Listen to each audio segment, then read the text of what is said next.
Good evening, Warrior fans, and welcome to Paul L. Parker Field here at Wes-Del Middle High School. And you are here on Week 8 of the IHSA High School football schedule. I'm Superintendent Kyle Mealy, and with me is the coach, John McLaughlin. He's got to go here in a minute because he's actually involved in what is our senior night tonight. And we're going to be showing you that here shortly, and his daughter and I know his wife, and they'll be walking out. So you'll see Coach on there. But exciting time. Coach, you had the opportunity to sit down with Coach Knuckles this week for Week 8 Coaches Show, and a little bit, give us just a quick preview of what we're going to hear. Well, we talked a little bit about what the excitement of last week meant to just him as a head coach and the all the festivities that go with homecoming, and then kind of led us into tonight's game versus Union County and some things that they are focusing on as a team themselves. And that is who we have, as Coach said it, Union County coming to town. 0-7 coming into this one. The Warriors 2-5 after last week's homecoming victory. And as he said, he had a chance to sit down with Coach Knuckles. We're going to bring that to you right now here on the Wes-Del Sports Network. Welcome to the Wes-Del Sports Network pregame show. I'm here with head coach Matt Knuckles. Coach, congratulations last week on a big homecoming win. Had to be exciting with all the stuff that goes on for homecoming and all the great lead up to that week. It probably puts a little bit of pressure on you as a head coach. Like, we want to put a good product on there, and boy, you guys sure did this week. Yeah, it was a great game by them. Probably the most complete game we've played definitely all season, but probably for a little while. Yeah, it was a big week, though. I mean, not so much pressure on us putting a good product out on the field, but the pressure of these kids are all week in school, all week at practice, just working, running around, having a lot of fun, and trying to keep the focus of them on the game. You know, was the big challenge this week. Yeah, that's a good point. Guys did a great job. They were focused. They were ready to go, and it worked out. I liked in the pep session, most people didn't get to see that, but one of the things we talked about was all this fun stuff that we're doing all week was a lead up to the game. And so, you know, not just our football, but all of our sports, but in particular the football game that Friday night. So, you know, the parade and all the good stuff coming up is a lead up to the game. And we played really well against Tinley. You know, when Tinley comes in, they're going to have athletes. They did not disappoint when it came to that. Quarterback was about 6'6" and big, tall, athletic guy. Dude. He was a great player. We remember him from last year, big lefty. They had a 6'5" receiver, and then they brought in this freshman that was just possibly the fastest kid we played all year. A lot of good dudes out on the edge. We adjusted our defense, something we haven't done all year. Ran quite a bit of man coverage. We trusted what we could do in the box with the run game with a 5-man box, and it worked out. Yeah, and I thought that looking at them, watching them warm up, you know, you can see the quarterback throwing it all over the place. And you knew that. We talked before pregame they were going to toss it all around. So nice job of good game planning by you guys to have that all ready. And so I know you have a few clips ready. Let's talk a little bit and show a little bit about last week and show some good positive things that happened last week. Sure. Yeah, for sure. This first clip, early in the game, I think it's play 10 on our sheet, is like the third or fourth defensive play. And when we looked at this on Saturday with our guys, we talked about this was like a statement play, the things you want to happen early in the game. I think I said earlier, you know, we really trusted our defense to stop the run. When they were in 10 personnel, we went to a 5-man box. When they're in that personnel set, they ran the ball about 20% of the time. So we're really thinking more pass, and we felt comfortable with being able to stop the run. So we ran a lot of man coverage. You can see in this clip, they're in their 2x2 set. We're man across the board with 2 high over top. They ran a pretty simple little bubble screen out here to the edge, or tunnel screen out to the edge.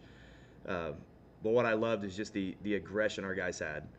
So like we said, this was a statement play. If you watch this through all the way, Abdullah forces us inside, and then Grayson Mealy and Cam Bonderschmidt came in with a huge hit. Ton of energy from them, and again, just one of those plays that, you know, make a big statement early in a game that this is going to be physical. Yeah, and I know that was one of the things that you had talked about containing those edges, especially with the athletes. You want to get where you have help in the inside, so that was a nice job there. Go ahead with your next clip. Sure. This next one, just kind of highlighting our D-line. I said this last week. They don't get the love they deserve. These guys are pretty legit, and they've been playing some great football all year. We had a few tendencies with some motion, so you can see us kind of bump into the box, but it all happened up front right here. Dallas Godby has been playing like an animal. He got extension off that big guard and gets a TFL there with a little inside zone play. And again, no mistake that he's killing it in the weight room, which translates into great nights on Friday nights for him too. Absolutely. Go ahead for your next play there, Coach. Yeah, switching the offense. This next one, this is right before half. When we talked to the guys on Saturday, this was like about as perfect as you could expect to end a half and then start the second half. So there's 6 seconds left. I think we got it back with about 2 minutes. Drove it down here. Actually had a penalty that bumped us back. This is the last play before the half. We run a smash concept here. Quarterback rolls out. Our O-line gives him all the time in the world. He puts a great ball to Trey Adams on that flag route. Trey runs a great route, gets off that press coverage, and just is wide open. So this was perfect for us because we had a one-score lead. We get this touchdown with 0 seconds left, so we go up 2 scores. We also get the ball back right at half. Right. And that first drive back from half, we go down and score. So we go what could have been going into the half up 1 score to a few minutes into the third quarter up 3 scores. Yeah, I thought, like you said, that was a well thrown ball right to that back pylon. Only Trey was going to have a chance at it, and it was well executed. But like you said, it all started up front with a good blocking. Absolutely. And you're going to see some more of that here. This is a new one we put in. We run a ton of counter, and we looked at some of our tape from last year with Tinley, and we ran a bunch of different variations of counter with our wings that just popped really well. So we have a pretty dynamic running quarterback with Triton Blevins that we wanted to get him a little more involved. So this is one of the 2 quarterback counters we put in. We put in a draw counter, so you're going to see him pop up like he's throwing a pass out here towards the trip side, and we run counter backside. Our O-line does, again, a fantastic job getting that kick out and then reaching up to the linebacker, and then Triton makes a really good play off that safety to get our last touchdown of the game.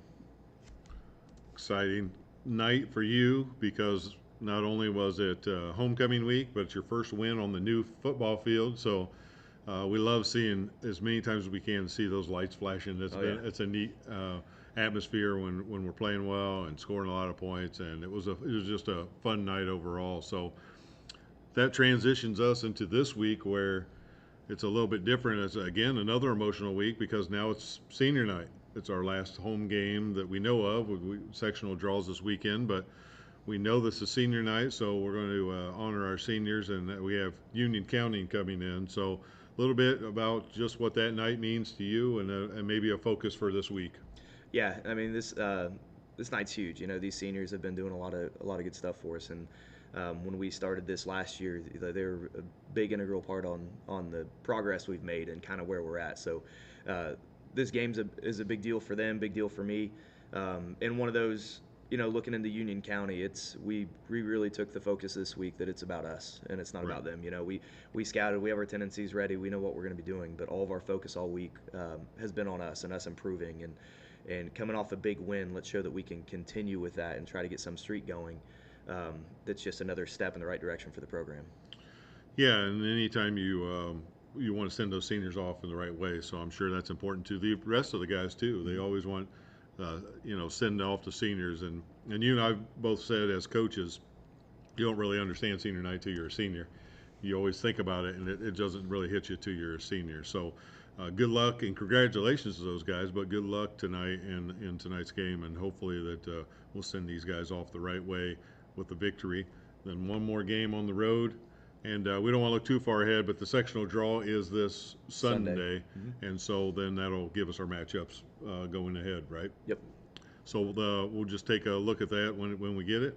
That'll give you assistant coaches and yourself something to do since you don't have anything going on right now. Sure. Give you guys something to do as the draw comes out. We'll see where we are and see how that all plays out. But the main key is good luck tonight. Good luck to you as we finish up the season and the season winds down. But our last home game that we know of on this court. So good luck tonight in tonight's matchup. Thank you.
And once again, I'd like to welcome all the Warrior Nation here. You're looking right now on your screen as the preparations for Senior Night 2023 are taking shape.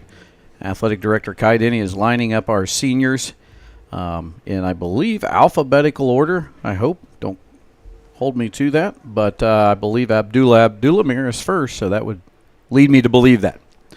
And they will be conducting that here, I believe, in about a minute 20. We'll get started with our Senior Night festivities. If you can look out onto the field on your screen, you can see weather conditions have dramatically changed within the last couple of hours here as that weather system we've all been heard about of the cold front coming through has come through, and we've got some wind, and that should not factor into the game tonight, but it does certainly factor into the fan comfortability. But they are selling chili tonight. If you're not here, hope you're having chili at home. They are doing a chili fundraiser. I believe it's cheerleading, and that should go over well with the wind and the temperature. So as we get prepared, you see a nice scene of the flags there. We've got one wrapped up around the pole.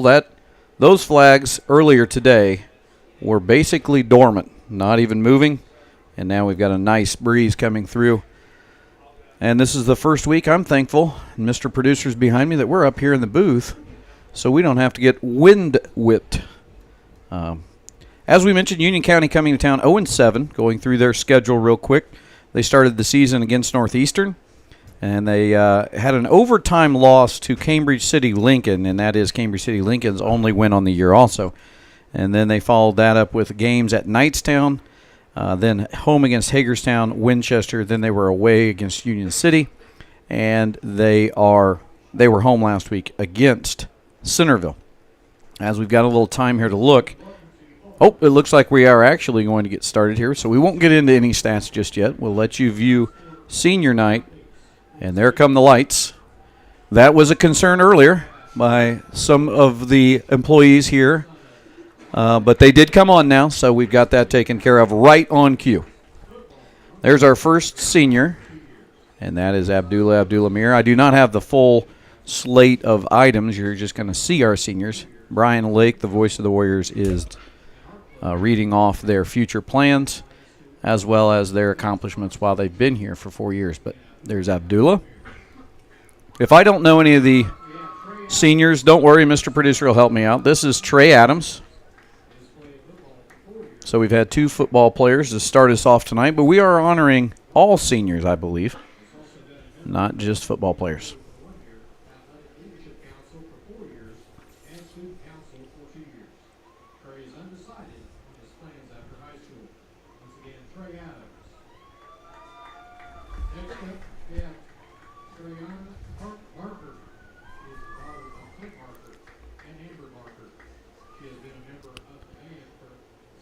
This is Barker. Remind me of her first name, Mr.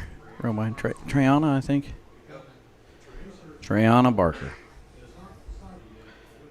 Folks at home, when you become the superintendent and you leave the building, you start to lose track of some of the students' names. At least their first names. Our next senior is, let's see here. It's Triton Blevins. Yeah, Mr. Producer, you missed him. There he is. He's there. And your next senior coming down will be Carly Brown. They're moving them pretty fast on Mr. Producer, who's trying to control the camera at the same time. There's Carly, and she's showing you how cold it is tonight on Senior Night.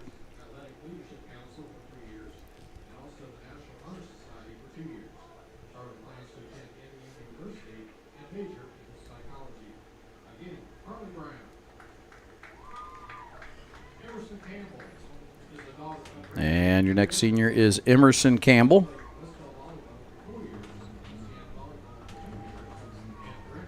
That wind is picking up. The flag over here is going even crazier.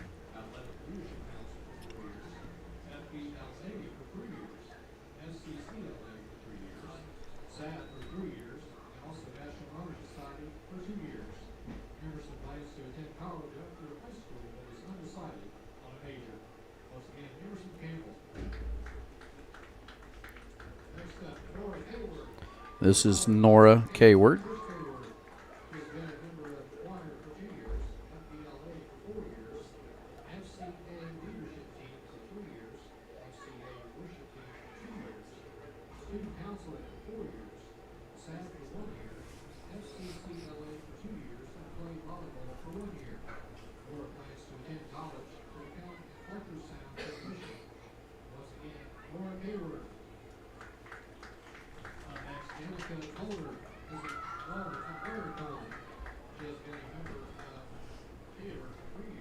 Who did I miss? Where are we at?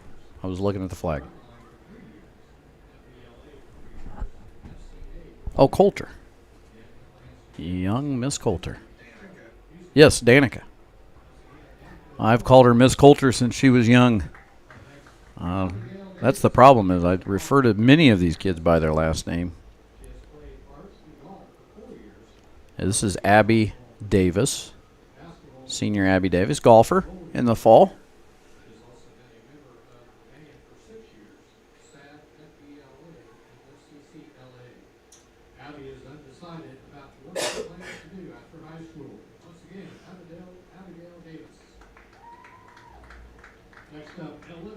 Olivia Delaney, volleyball in the fall, is our next senior.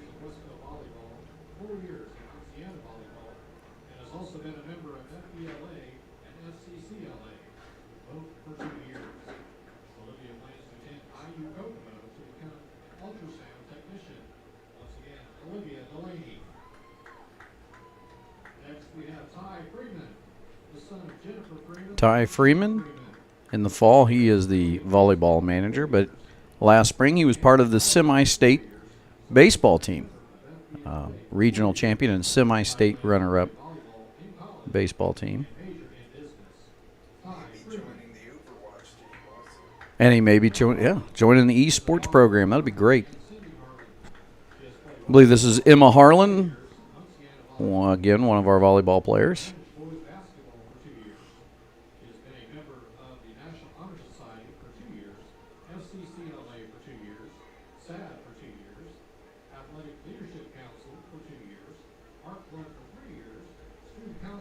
It's amazing how yesterday and the day before we were close to 80, and they're out there. Welcome to Indiana. They're out there freezing.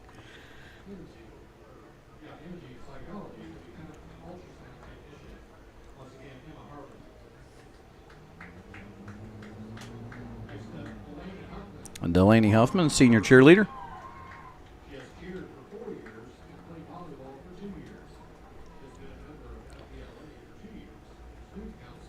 I take that back. I said this wind may not affect anything. It's going to affect the passing game. I can tell you that a little bit because it is pretty stout.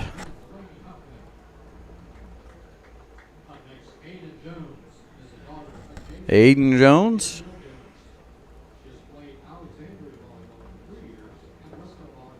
Senior volleyball player. I have a lot of seniors in volleyball this season.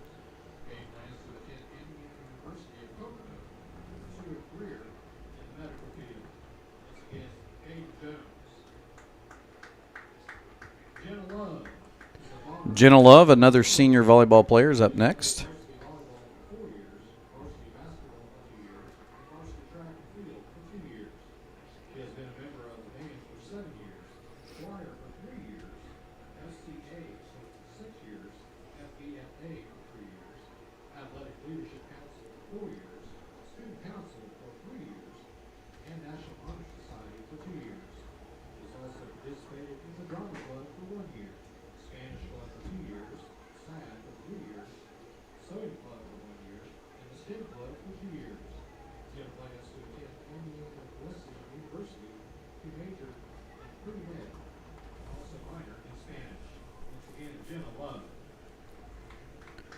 And Ella Mock, another senior volleyball player, is next.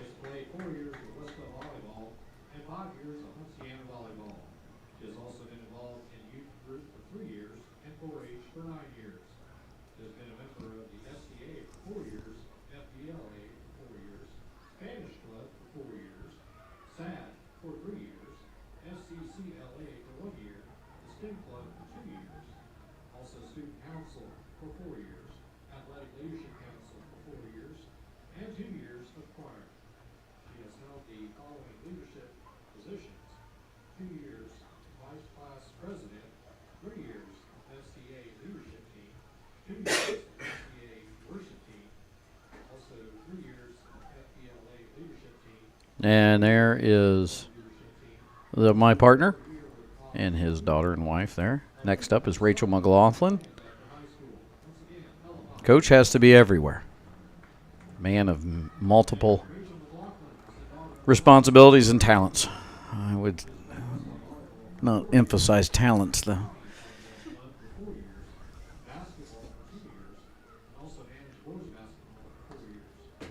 Rachel, another senior volleyball player. I don't know that we've made it through all the volleyball players yet. I think we may be close. Yeah.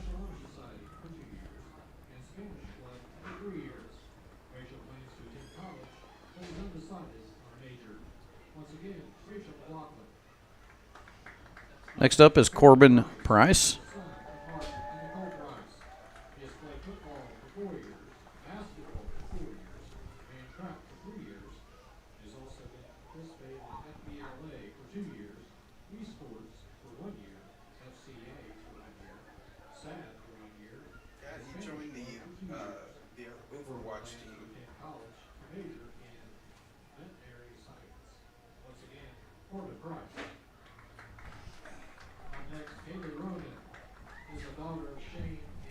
Kayla Ronan is next.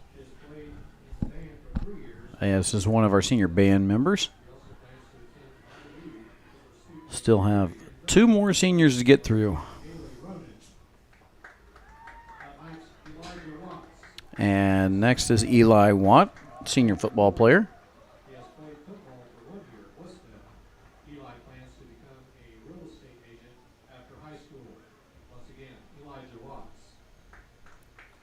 And our final senior is Molly Wimmer.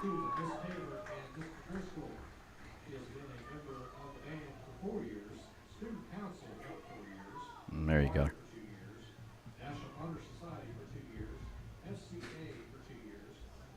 And just for clarification, Molly is actually escorted by 2 staff members. That is Dr. Driscoll on your screen on the right, and then our theater teacher, Emma Taylor, on the left.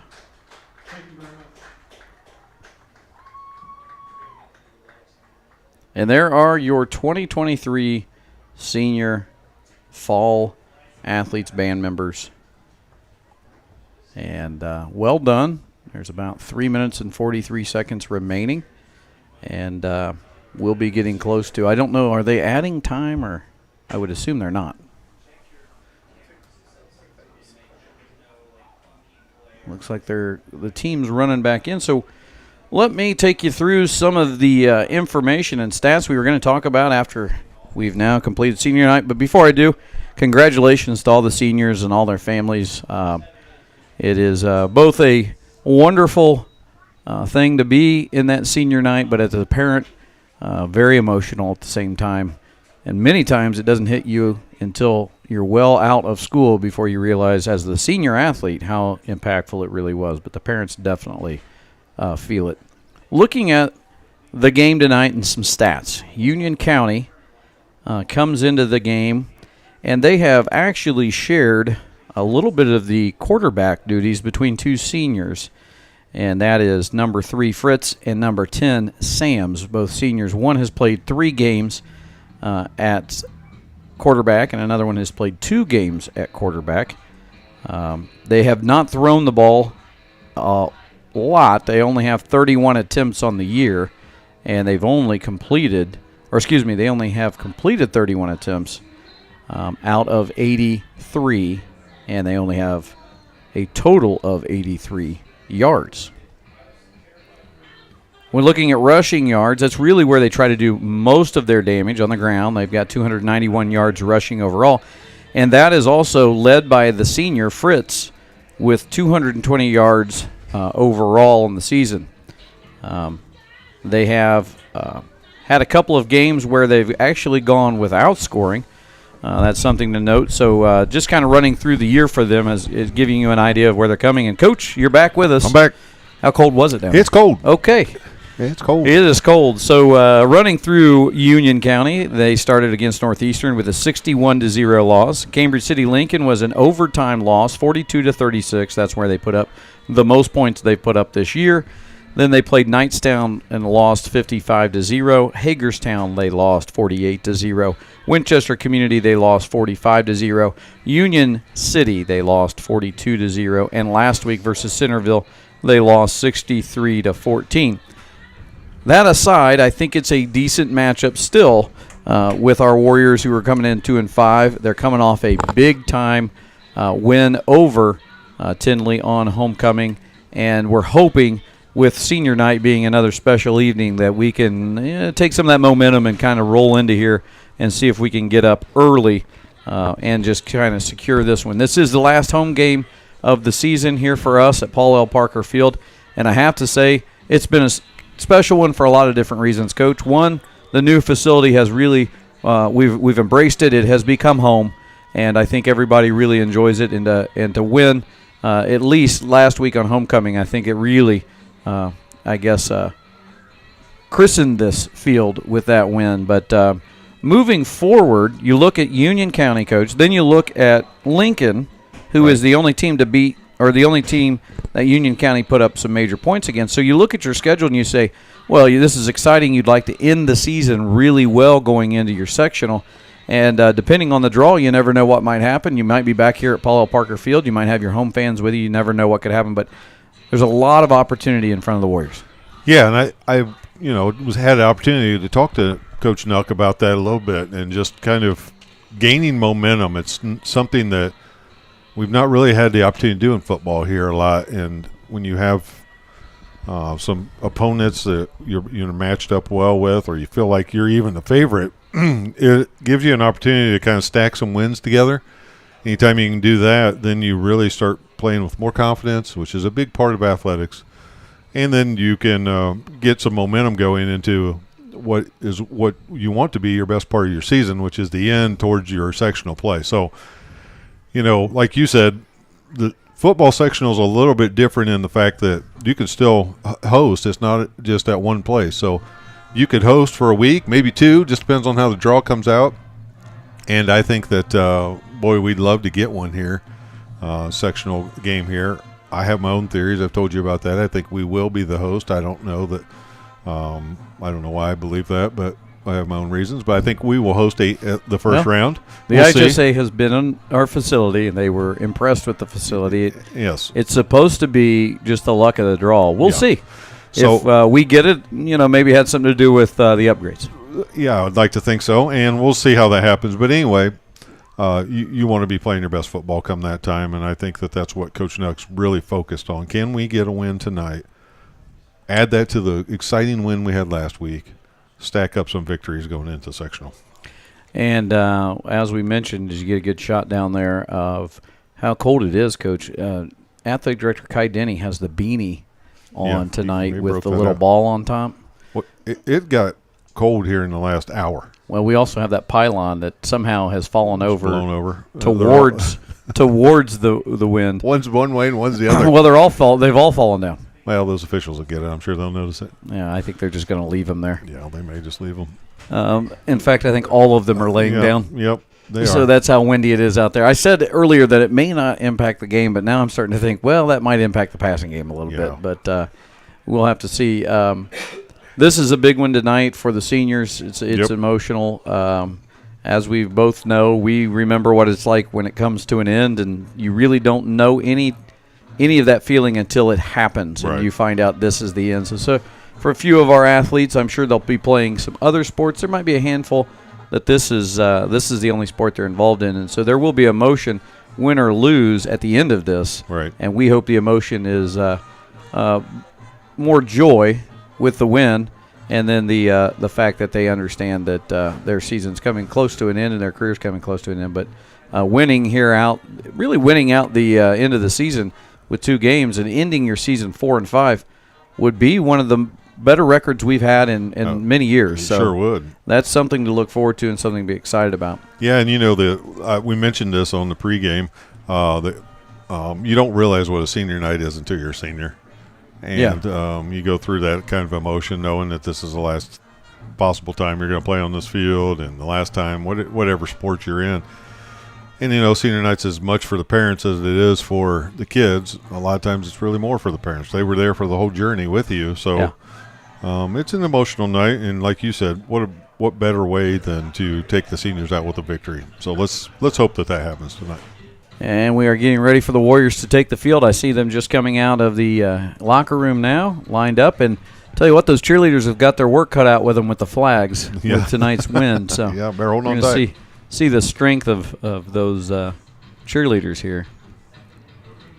And they're getting ready as they play their song. And there go the cheerleaders, fighting the wind. Yeah.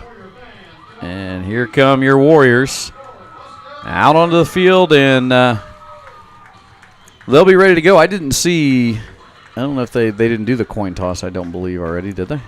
Well, they may have done it in the meeting earlier and just haven't announced it yet. Well, no, I don't think they have actually. They'll do it right here probably. Yeah. And we're getting ready as the Warriors line up, we'll get ready for the national anthem.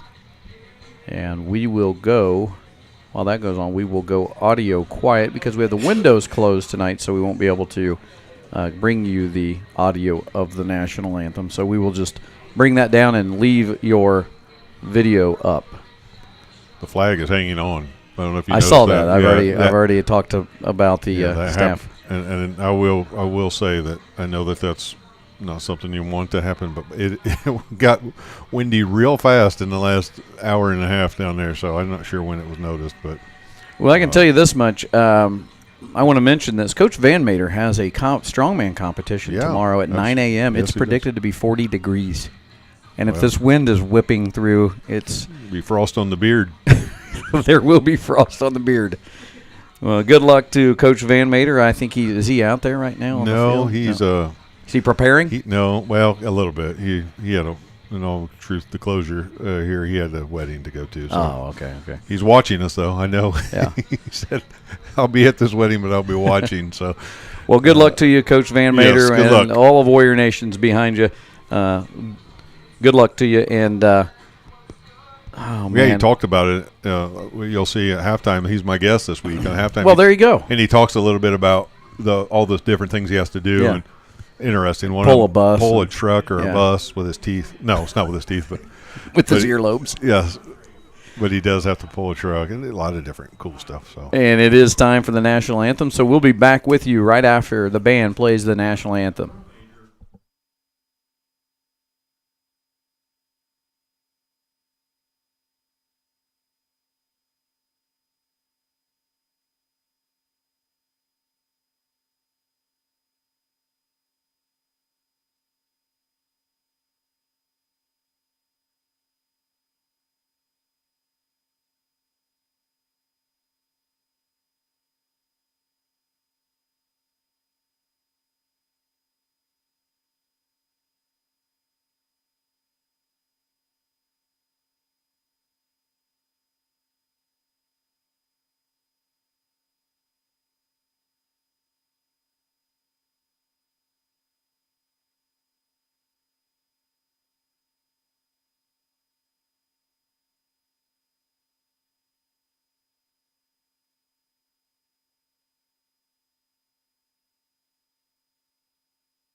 And we're back. And folks, if you are at home and you haven't, step outside.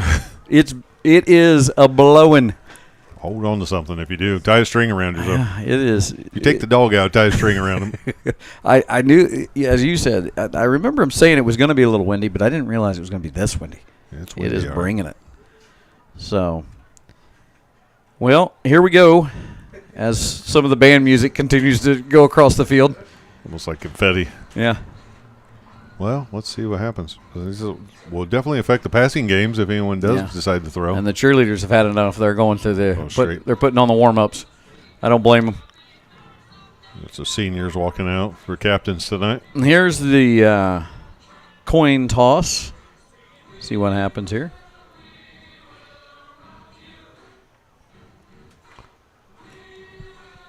If he tosses this coin too high, he's going to be picking it up at The 20-yard line. down at Delta. Yeah, I hope it's not a heirloom. Yeah, no kidding. This is a 50-cent piece given to me by my grandpa. Oops, there it went. Well, I see the two officials on the far side. They've got gloves on, so Yep. they're not messing around. I mean, from where it was about 3 hours ago to where it is now. Folks, It's definitely what you call a cold front. yeah. Folks, we just won the toss. you can barely hear him. Yeah, he sounds like. Yeah, there's a little bit of wind in there. So we are on defense first. We won the toss and deferred. Folks, if your camera shakes a little bit tonight, if it even goes over and goes out, it's the wind. It's nothing we can do about it, but it is moving because it's outside in front of us, and it is moving quite a bit. And it's not going to deter us tonight. No.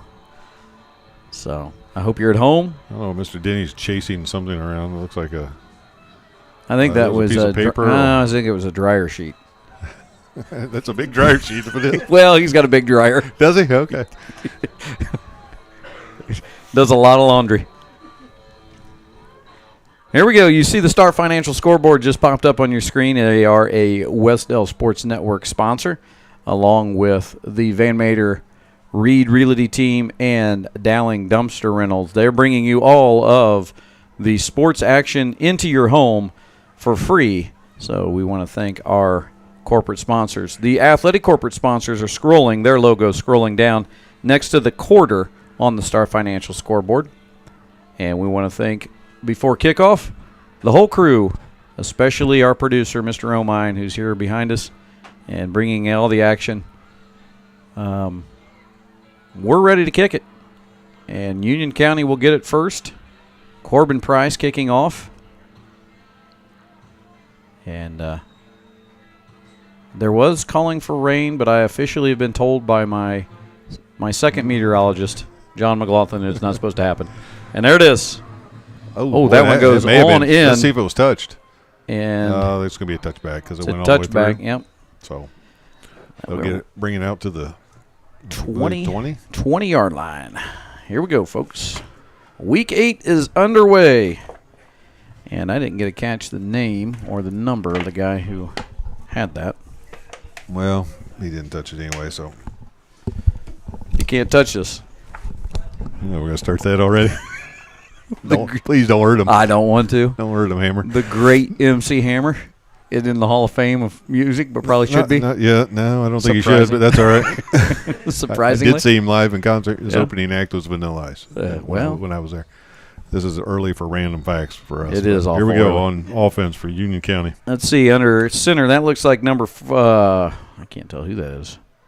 The number there. That is 14. That's Cheatham. Oh, that's a handoff. That is a handoff and tackle made by Triton Blevins. That's not the start we wanted defensively. He picked up almost 7. Noah Mullins, number 4, senior on the carry. So we've got Cole Cheatham. It's a freshman at quarterback. This is a new one. We didn't talk about him at the beginning of the game. So this is somebody new. 6-foot freshman. He's pretty good size for a freshman. See if our defense can get back on it here. Let's see if they take another run here and going to be wrapped up and taken down. That was number 3, Topher Fritz. Tackle made by Whitworth. It's Trey Adams in there along with number 76, and that's Luke Powers. It'd be 3rd and a 3, maybe a long 2. Be nice to get a stop right here, Coach, and get this one back. Yeah, it sure would. And anytime you're going to have to punt in this kind of weather, it's going to be interesting to see. It might be best served to keep these punts low tonight.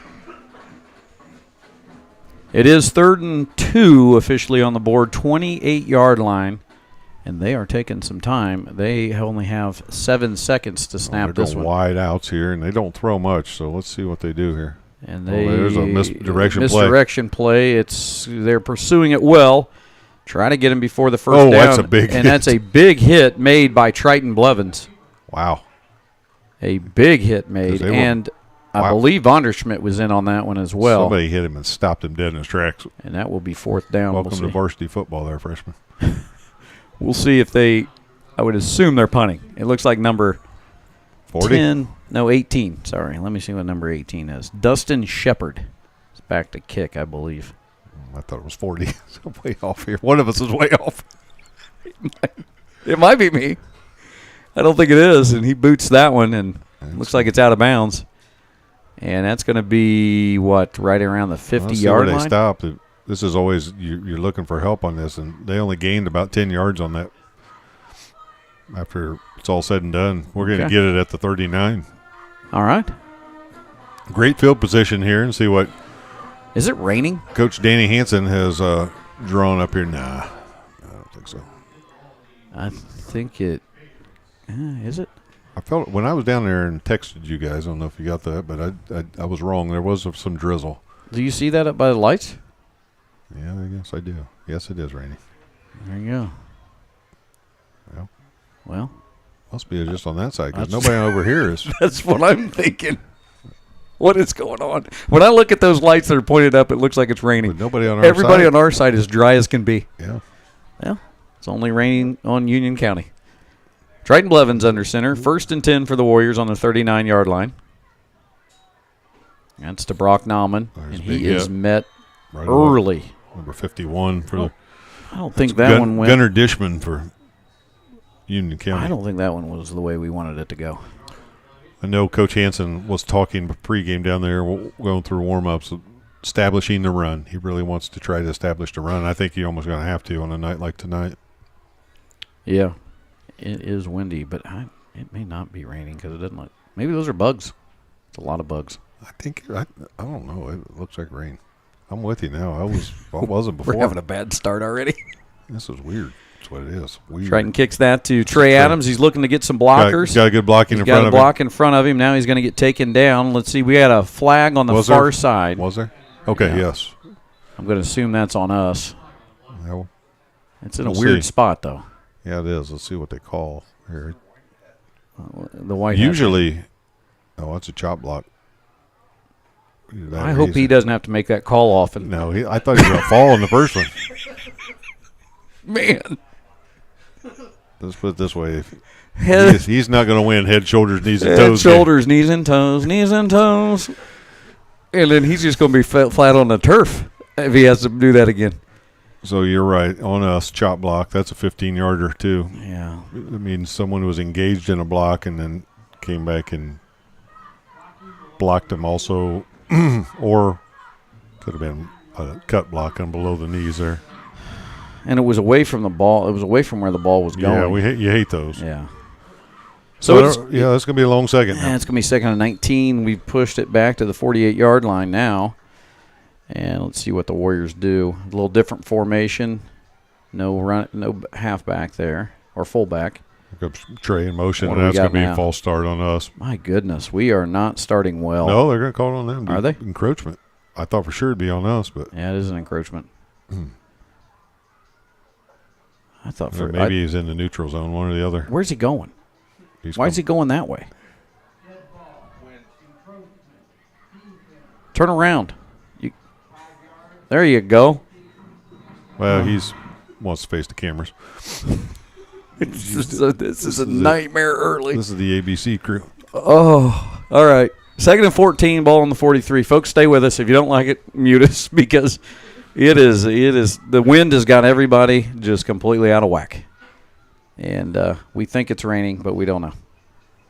Yeah, you've thrown me off now. Well, look up at the lights. I know. I believe you. If that's bugs, I'm with you. bugs, we got problems. Bob Todd, call him. They're a sponsor. There's a fake. That's going to be Triton. Saw Stay with that it. play Stay with last it. week. Still going. Still going. That's a first down. See where they mark him. I think it's good. Yeah. I think the wind is causing havoc on our camera. On our SRO. Yeah. He just walked up. Did he? That's first down. First down right there. Hey, we'll take it. 8:34 to go. First and 10. Ball is going to be on the 29. We saw that play a few times last week, and it worked early in the game, and then Tinley adjusted to it. But that fake pitch to Trey, and then Triton keeps it and wraps back around the backside. So it worked this time for sure. The Warriors moving the ball. First down of the day. Here's Triton. That's out to Brock Nauman. He doesn't have much. No, and Union County did a nice job stretching that one out. That was really slow to develop. Yeah. We were slow on the pitch there, and they did a nice job of stretching that out. It'll be second down, and looks 11. like a loss of 1 on the play. Funny, all the admins coming up here tonight. Yeah, they don't want to stand on the track by themselves now. Now it's not so much fun. They better not get into that pizza before halftime. That's all I got. Blevins has it, and that's to Trey. Adams. Trey's got room. He's got blockers ahead of him. Cuts inside. He's going to go He all is. the way. Oh, he Dives dives. for it, and He's in. he's in. We can hit the lights. Trey Adams. That was a 29-yard score. Actually, 30-yard, I believe. Did a nice job of getting behind his blockers, showed some patience, and then scampered right through the middle of those two guys and dove in. Nice job diving in there and getting on the board first for 6. And let's see if we, in this win, do you kick or do you go for 2? It looks like we're going for 2. I don't blame him. I don't either. If we're not so sure-footed anyway. Not taking anything away from Corbin, but on a windy night like this, it would be tough for anybody. I think he just try to go for 2 every time. Blevins has it here for the 2-point conversion. He's got the Warriors set. It's going to be Brock Nauman. Right up the gut. Right up the gut. He's and stuck. Did he get enough? I don't think he broke the plane. They're saying no. Nope. And that's how it's going to be. 6-0 here with 7:26 to go. We're going to take our first break. You're watching Wes-Del Varsity Football on the Wes-Del Sports Network. At Indiana Farm Bureau Insurance, we're not just good at insurance. We're good at Emma and Jake's just baby-proof their 2-bedroom bungalow to prepare for baby number 1 insurance. We're good at Madeline and Chance's just gave in and became minivan people to make room for baby number 2 insurance. And we're good at Gabby and Nate's just moved to a house with a bigger backyard to welcome fur baby number 3 insurance. Start with Indiana Farm Bureau Insurance and stop knocking on wood.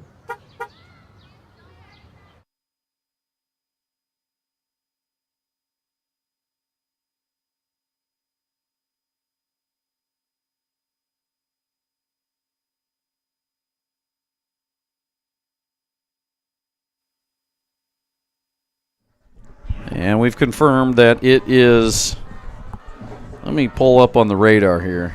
Yeah, it's raining. It's worse to the north of us, but it is, we are seeing rain. We're almost out of it. Yeah. And there we go, kicking it off. That's And gonna be a again, that's touchback. going to be a touchback. We'll take those. It's Patton Corbin's kicking stats. There's yardage. Squib kick's about the only thing you want to try tonight because the Oh, yeah. wind is coming across the field here. Currently, says it's 17 miles an hour, gusts of 23. I believe that's a little low. I don't believe that. Yeah. I don't think the gusts are higher than that. Anyway, oh yeah, rain's gonna get right out of here, Coach. Okay, good. It's so windy, it's blowing the whole admin team right up here to the press box. Yeah, yeah. Surprised they haven't buckled in here with us. All right, folks, the Warriors lead 6-0 on the Patriots, and this is the second possession for Union County. And let's see if the Warriors can get another stop. There's a handoff to number 3. And tackle then made, finally knocked down and taken Good down. pickup, though. He picked up good 6 or 7 yards on that. Yeah, it was a good little run. There you can see a good look at the rain. Topher Fits again on that one. Topher Fitz, causing us a little bit of fits. It's going to be 2nd and 4 on the 26. And we are under 7 minutes in the first quarter. And Union County trying to convert their first down. Boy, they are getting close to the play clock. They use every second. That one is stuffed right away. Right, stood up is what we like to say there. And that was, you can thank that to Jonah Whitworth and Dallas Godby. Yeah, those hard hits. And that lost back. a yard. Oh, yeah, lost a yard. It's third, and that's a long 4, maybe 5. So here's a big play for Union County to try to convert before they have to punt away again. And Union County's the Patriots, if you're wondering. You may have mentioned that in the pregame. I'm sorry if you did, but I just said it literally 2 minutes ago. Patriots is what they are. Thank you.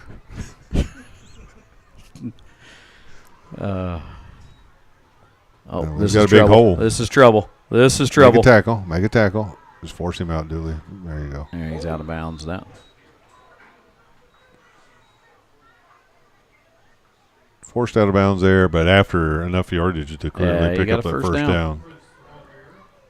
Got around Eli Watt there, and then he made it to the outside and was forced out of bounds there by Dooley.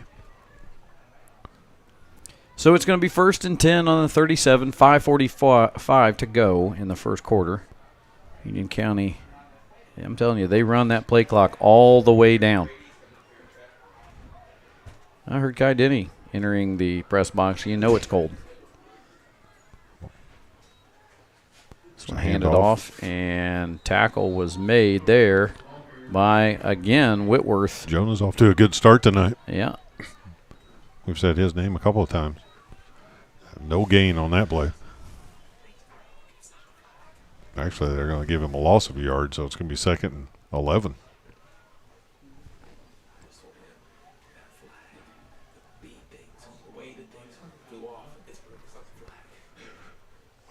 Well, stand down there and don't let it hit the ground.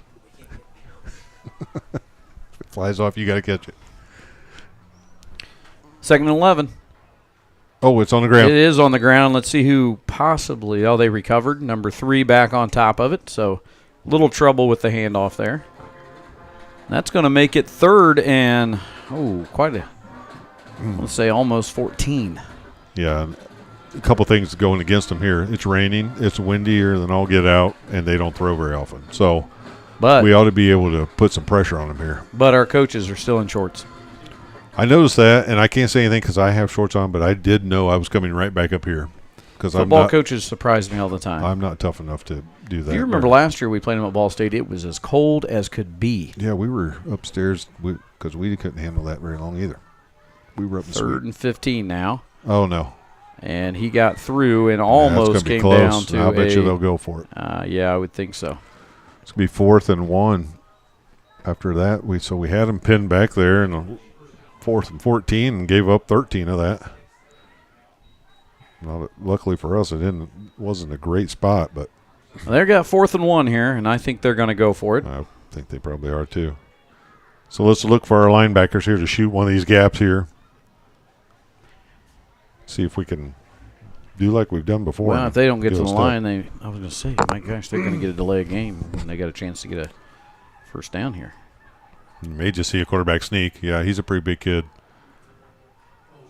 And it's going to be a first down. It's close, yeah. They're stopping it, so they didn't get a great spot again. Are they going to measure? That's not a great spot. Oh. They got it. I think they're going to call a timeout, and No, he's calling it. Yeah. Wow, 55 was excited. Yeah. He took flight. He was jumping right there. I'll tell you what. That's good eyesight by that official. It might be the best eyesight we've had all year because he didn't have to measure. Listen, he completely smashed it too when he said it. Yeah, he did. It was emphatic. Emphatic. And now what do we got? Timeout? Got to call a timeout here. Well, let's take one. All right. And we're going to take a timeout with them. You're watching Wes-Del Varsity Football on the Wes-Del Sports Network. Some see a student athlete working on a shot. we see a powerful lesson in persistence. Some see a student preparing for success on an exam. We see a student athlete preparing for success in life. Proud to keep education in front of athletics since 1903.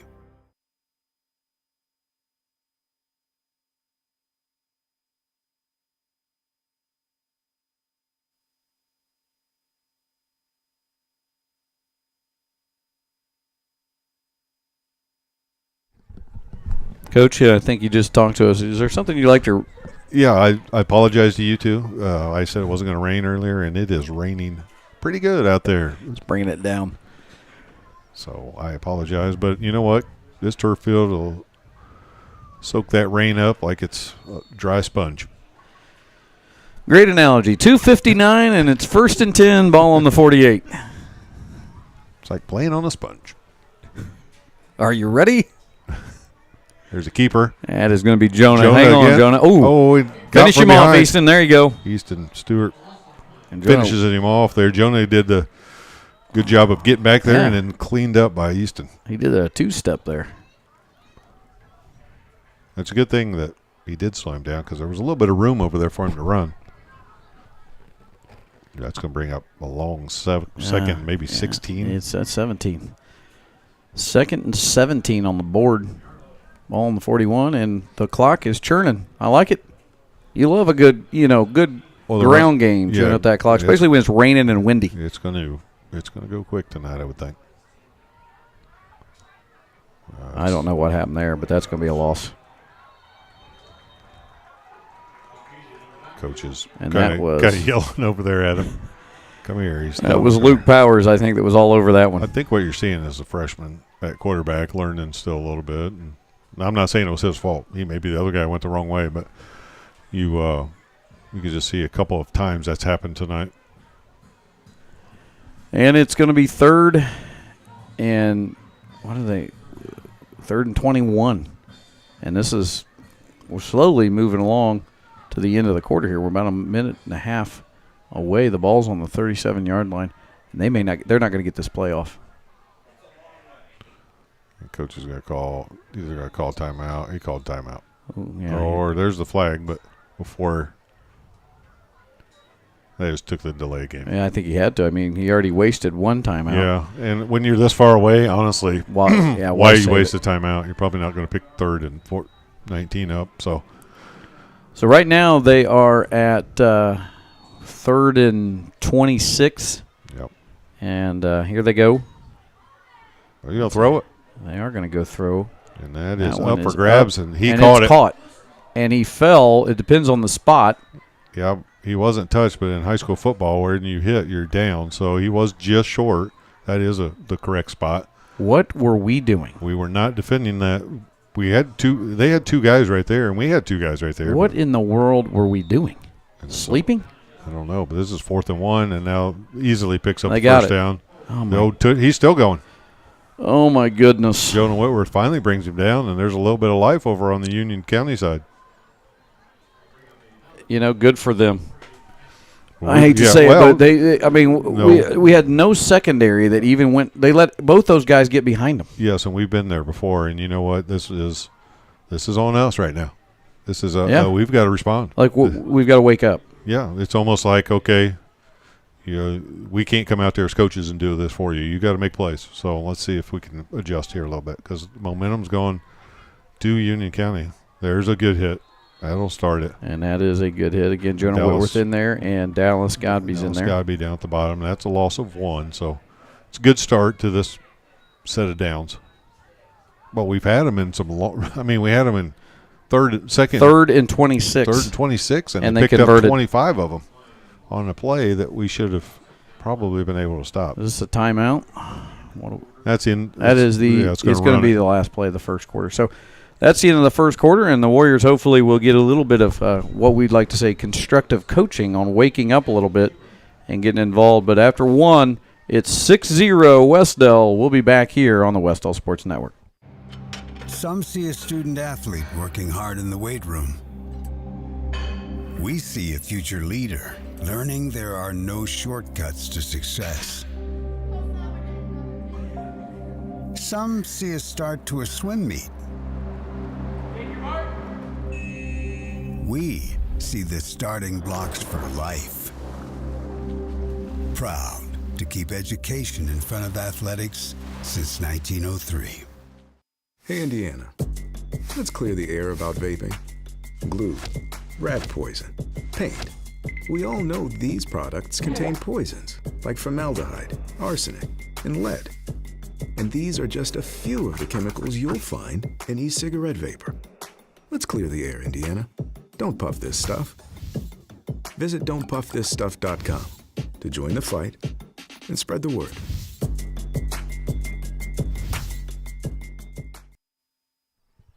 Hey, Coach. Yeah, Let's clear the air. I'm going to. And let's get our secondary behind people and not let them get behind us. I'm hoping they cleared the air with some of those guys over there during that I am thinking break. the It looked same like the thing. coaches were getting on them a little bit. So well deserved. I don't know what we were doing there at 3rd and 26, but here we go. It's going to be 2nd and 11. Ball's on the 34. This one should have been back in our hands a long time ago, but we got to get past it and move on. Union County with the freshman quarterback is moving the ball into our territory. there's a hand. Nope. Yeah, And that handoff one again. is stopped there by Easton Stewart. And a nice job stuffing him. And it's going to be 3rd down, but that doesn't mean anything, folks, because it was 3rd and 26 last time. 3rd and 12. 3rd and 13. It is 3rd and 13. And I have faith in the boys this time. Well, they're going to get this one. We need somebody to step up and make a play here. Well, it's 2 down territory because they, yeah, this end of the field, there's no sense in. Yeah, I would say I agree with you. Unless they lose a big chunk of yardage on this play. Let's see what happens here. There's a handoff up the middle. And this he is number 3. is going to He still breaks get a tackle. there and a 1st down and more. Follows his blocker and able to pick up the 1st down again. So just when we thought we had him in trouble again on a long 3rd down, we've given up several on this drive alone, 3rd down and then some. And, I can't figure our defense out right now. Well, they're going to again. They're just going to have to. You can call the timeouts in the world, but you got to make plays. So we're going to have to make some plays here. So they get a new set of downs and just inside the. Looks like the 31? Yeah, 21? 21. 21 1st and yard 10. line? Okay. We jumped. There's a handoff. They found something here with they're running behind some blocking scheme that they like. So they blow it dead, but he picks up. Stop was made. That's the first time we'll say his name tonight. Grayson Mealy finally got involved in something. I can say that. I'm his dad. I know where he's been all night. 2nd and looks like a long 5 or 6. 2nd and 6, yep, 17-yard line, 10:45 to go. And Union County still moving the ball closer and closer to tying this one up. Snaps away. And finally taken down there by number 18, Triton Blevins. But they did pick up about a yard. Yeah. It's going to be 3rd and 4 on the 15. So, again, 2 down territory. The clock is running, and they are tying their shoe. I'm going to tell you why that guy's tying his shoes, because he got blown up by your son. He tried to lead. The reason why he hasn't been on a lot of these tackles is because they're sending their lead blocker out to get him every time. And he's getting a little frustrated. Well, your son just let him know, hey, you're going to block me, you're going to pay for it. So they are taking him out of the play, but he also paid the price on that one. So. Well, I'm glad you're seeing it. So yeah, no, maybe I won't be so hard on him. You can go back and watch that one because that kid won't remember it. He's going to go back and watch it. They're in the shotgun, Coach. Yep. And let's see. Three's going to get it though, up the gut, and then missed. Oh, fumble! The ball's fumbled, and might be the break we need. And we are on it. And it is. It's our ball. It's our ball, and see who comes up with it there at the bottom of the pile is, I think it's Brock Nauman. Yeah, it is. Number 29, Brock Nauman fell on that one. It's so a good thing, too, because he was about to pick up the 1st down. Big-time turnover. Let's see if we can move that ball all the way down. We're on the 9, I think. Let's move the ball all the way down and score. Chew up this clock and go into halftime with 2-score lead. He just moved the ball back 1 whole yard. Yeah, I don't know what happened, but nevertheless, we got the ball, and Still raining. Still raining. So let's see if we can do the same thing and take up some chunky yardage and some time off. There's this clock. Brock. He's got some room. He's got a little hole there.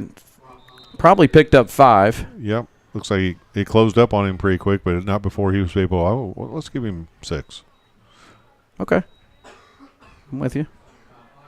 2nd and 4.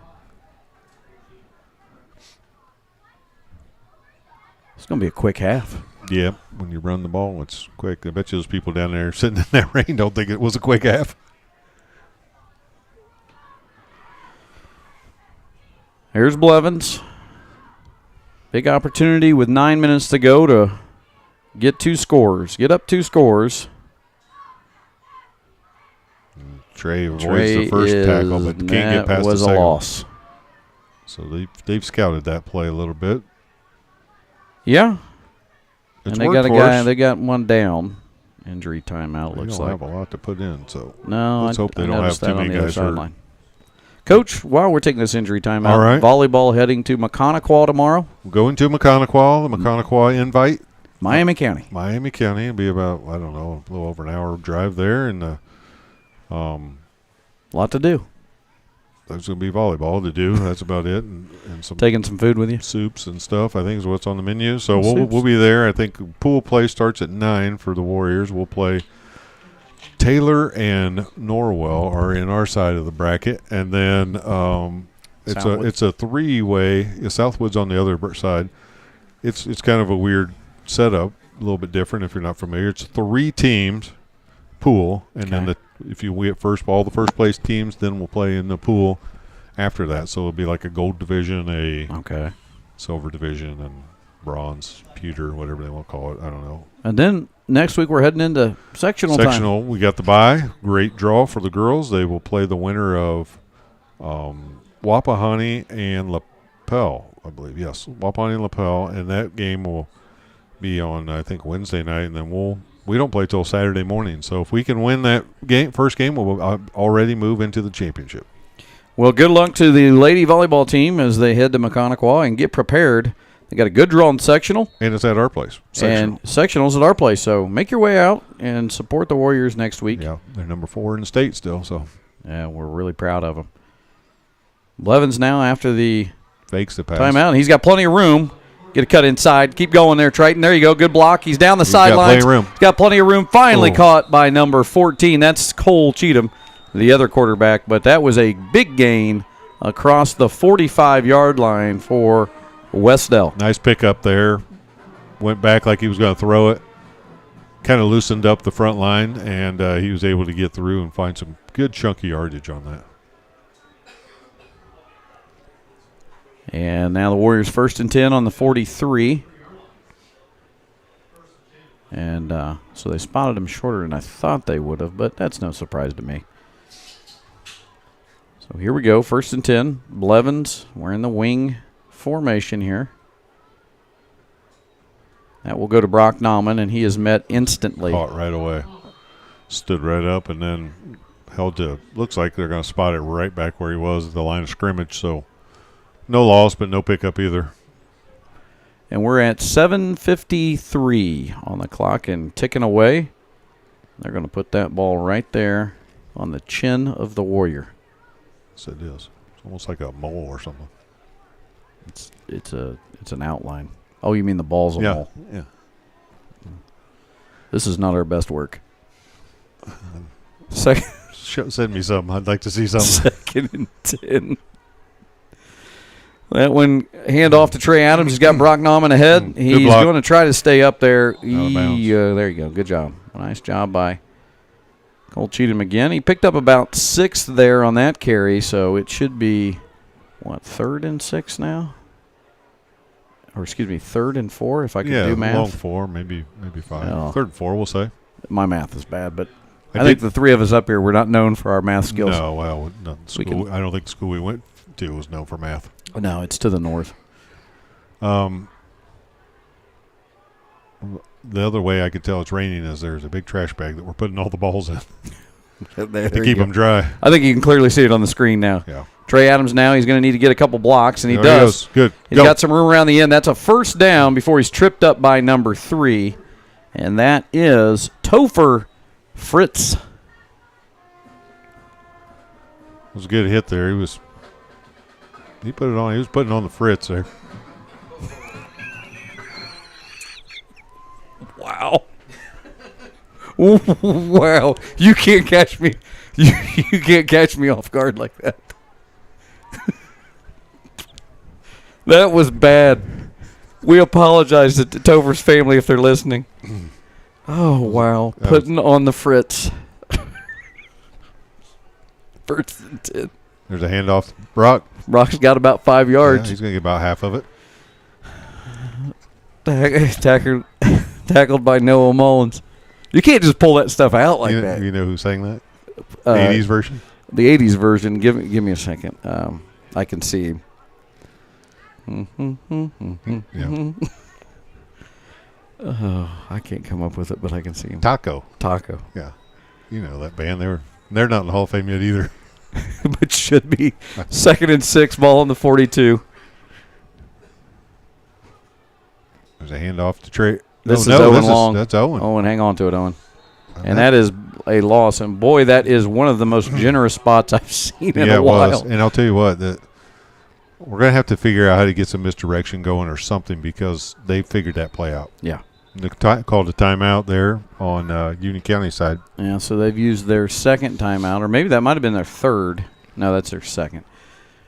We'll stay here, and 5:58 to go, and the Warriors trying to they're across the 50, trying to head in there and get a second touchdown lead. But, boy, this has been a quick one. It's only 7:44, and we're almost through one half of play. But I can tell you right now, the fans in the stands are glad it's moving fast because it is. It's chilly. Breezy and chilly, and it looks like it's dressed like a bleacher night in the student section. Well, it got cold quick for them. Yeah, they might have hurt our attendance. One thing I wanted to mention before I forgot was we had middle school cross-country girl runner Riley Paskowitz won the MEC County first place as a 6th grader. Yeah. And won county the other night. Fantastic. So she is first in county and first in the MEC. Congratulations. So she did a great job. That's a bright future ahead of absolutely. being that young. Here we go. It's going to be 3rd and 9. Ball's on the 45. 5:58 remaining in the first half. It's been a quick one, but the Warriors would like to convert here. 3rd and 9. It's a long one. Let's see what we can do here. This is that fake pass play again. now. It's Here we going to go. work again. And Triton's got room. He's got one more guy to beat, and he's finally caught, but he is going to pick up the first down. So that play's probably been our biggest gain so far. I would say right now Triton Blevins might be our leading rusher. Yeah, 2 times he's run that play, drop back, and looked like he's going to throw. Instead, he keeps it and tucks it under, and it's a designed run. You could tell. It's right away. So good job by Triton there to pick up big chunks of yardage on both times. Good little call there by Coach Hansen. Some call him Coach Hansen. Others call him Coach Handsome. Not us. That wasn't as good as putting on the Fritz. Well, we don't call him that, but I'm sure someone did once. 1st and 10, ball on the 23. This is Brock Nauman, and he is met by number 51, who gets him. That's Gunnar Dishman. That was a nice hit by him, but nice play. And I'm going to give Gunnar name of the night. That's a good name. Yeah. I mean, they've got some. They've got some good Topher names. Fritz, Gunnar Dishman. Fritz, Gunnar Dishman. They're winning in the name category. They've got some names. Cole Cheatham. Bo Tidrow. Evan Winkler. I knew a Henry Winkler. Henry Winkler. Hey. Sit on it. This is a mess. I think we've gotten worse. We're getting progressively worse. The fans love you, though. They always come up here to the window. And, folks, I wish you could see how many people come up here and wave to Coach and absolutely ignore me. What happened now? Looks like a timeout there. Well, let's take one. Let's enjoy this commercial from the Indiana Farm Bureau. At Indiana Farm Bureau Insurance, we're not just good at insurance. We're good at Matt's 1-car, 2-bedroom apartment with a home office/home gym insurance. We're good at Nick's SUV and farmhouse with a remodeled kitchen/art gallery insurance. And we're good at the Wilbur suburban home with a 2-car garage/rehearsal space insurance. socks? Have you checked your sock drawer? Start with Indiana Farm Bureau Insurance and stop knocking on wood.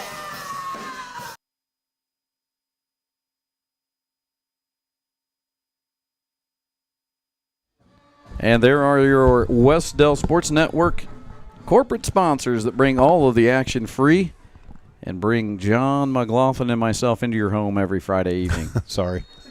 It's the Van Mater Reed Realty Team, Dowling Dumpster Rentals, and Star Financial Bank. Here we go. 2nd and 10 for the Warriors. That one away, and it looks like a pass play. He's got people. He's got Corbin Price wide open, and that is a touchdown.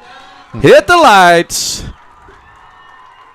Corbin Price receives that one from Triton Blevins, and the Warriors strike right out of the timeout. I like the call, Coach. What do you think? Yeah, I do too. And Coach Hansen told me today that he was going to try to get Corbin involved in the passing game. He felt like the tight end. They moved him to the tight end spot. They felt like there were some real openings there tonight, and he was right. So good job on the scouting report by the coaching staff, and good job by the players to execute it.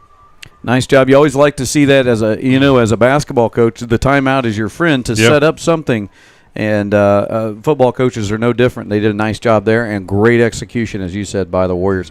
Going for 2 here.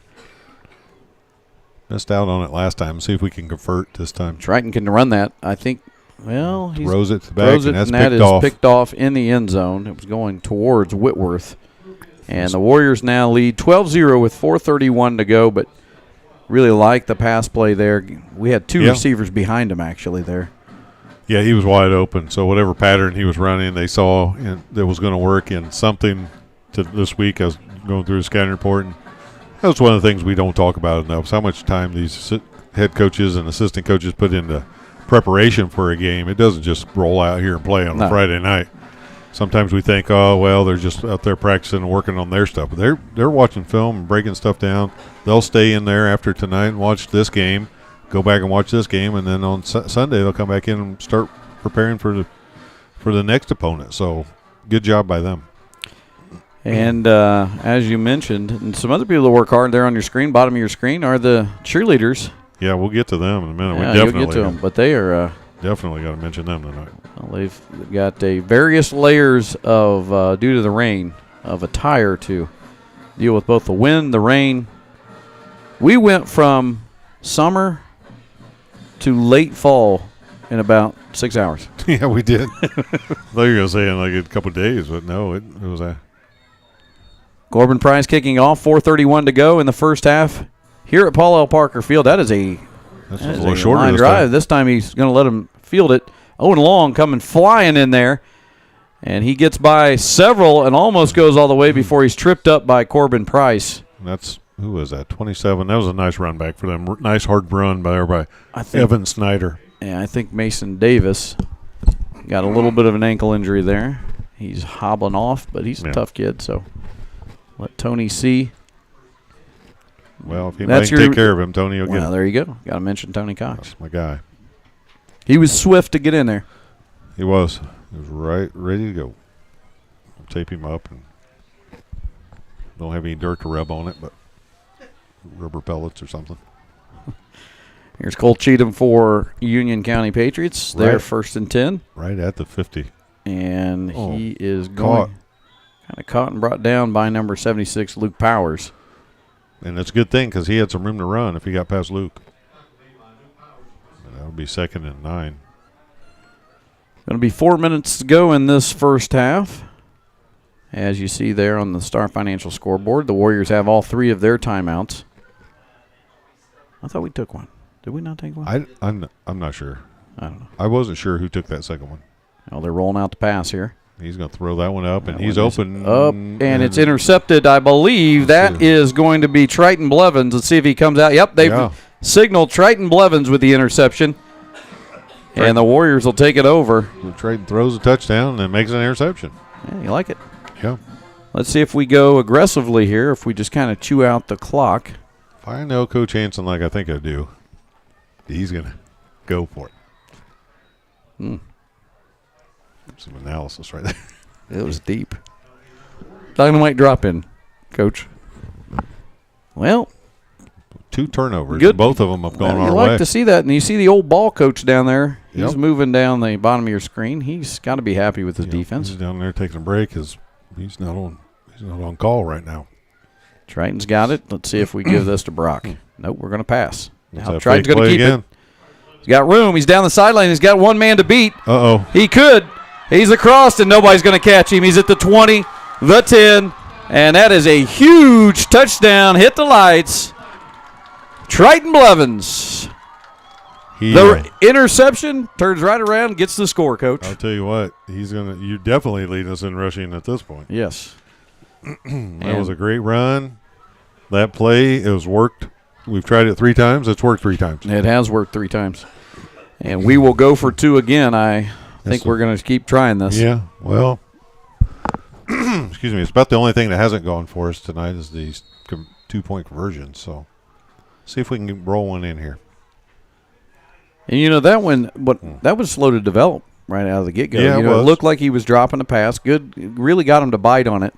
And then from there, you see the speed. Triton does have wheels, and he showed it off there and was able to beat that last guy. And here we go. That's pitched to Trey Adams. Trey reaching. Did he get it? No, he's just short. That was probably the right call. His knee hit there just right before he was able to cross the goal line. 3:32 to go. It's 18-0. We'll stay here because I'm sure you've seen just as many IHSA and State Farm commercials as you Well, let can. me mention the cheerleaders. Okay, go ahead. Delaney Huffman, Gracie Drake, Ava Whitmire, Tori Clark, Bailey Combs, Hayden Browning, Kylie Proctor, Kirsten Ronin, Jenna Woodson, McKenna Terrell, Gracie Penrod, and Isabella Koger. As always, cheer coach Tori Purdue. Girls are out there weathering the elements. 73-yard touchdown run. Well, that's at least what Mr. Denny says. Unofficial, but that's good. Well, in other scores right now at halftime, the Yorktown Tigers are trailing Pendleton Heights 14-7. Hate that. Hate to see that. Yeah. We'll be kicking off here, and you know what it hasn't stopped doing? Raining. It has not stopped raining. In fact, it's raining harder. And I swear when I looked at the radar it was supposed to be done, but we're going to find out who can stand the rain. I can't stand the rain. Missy? Misdemeanor Elliott. Taking it about the 10. Ooh, good hit there. Several Warriors now finishing it off. Tried to knock it out there. But, ooh, a little bit of pushing and shoving there at the end of that one. Yeah, that was Mason. A little extracurricular. I'd like to see some of those young guys on kickoff coverage. They get a little bit of playing time. Yeah. That's their time to shine. Rain and DuBois in there.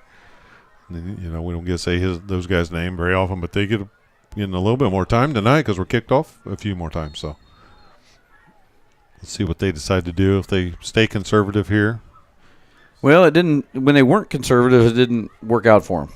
They got the interception. Not as well. Slipped on the snap there. Going to the outside now, and he is going to be met by several Warriors and stood up. Luke Powers and Easton Stewart. They've done a nice job up front. The boys up front have done a really nice job tonight.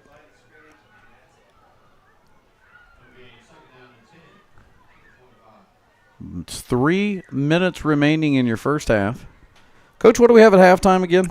We're going to have a special interview with strength and conditioning coach / guru Brandon Van Meter. Then here's a big, nice run. That is a huge run. They got to get to him. Switches arms. Tackle does made. A nice job. Keeps finally rolling by out. Trey Adams. And Dallas Godby is not thrilled with something. Well, he got hit there a little late. And with the helmet coming off, is he got to get? Well, he's out of bounds. He was out of bounds, so he's okay. I thought so. Because he took it off himself, which on the field of play, that's either going to be out for a play or a penalty. So luckily he was out of bounds. I'm sure he knew that. I hope so. But a big pickup for the Patriots. And they are 1st and 10 on the 49-yard line now. Handoff made there, and tackle made by Dallas Godby, and he picked up maybe 1 yard on the carry. And now we're going to be down to 2 minutes. No 2-minute warning in high school. No, it'll keep rolling, and, if you're Union County, they want to try to punch this in for a score to get some momentum going in the second half. If you're the Warriors, you want to hold them and stop them and make them take as much time as they can off this clock. It'll be a designed run. It is a designed run, and he is Grayson Mealy catches him from behind, but and there's something else.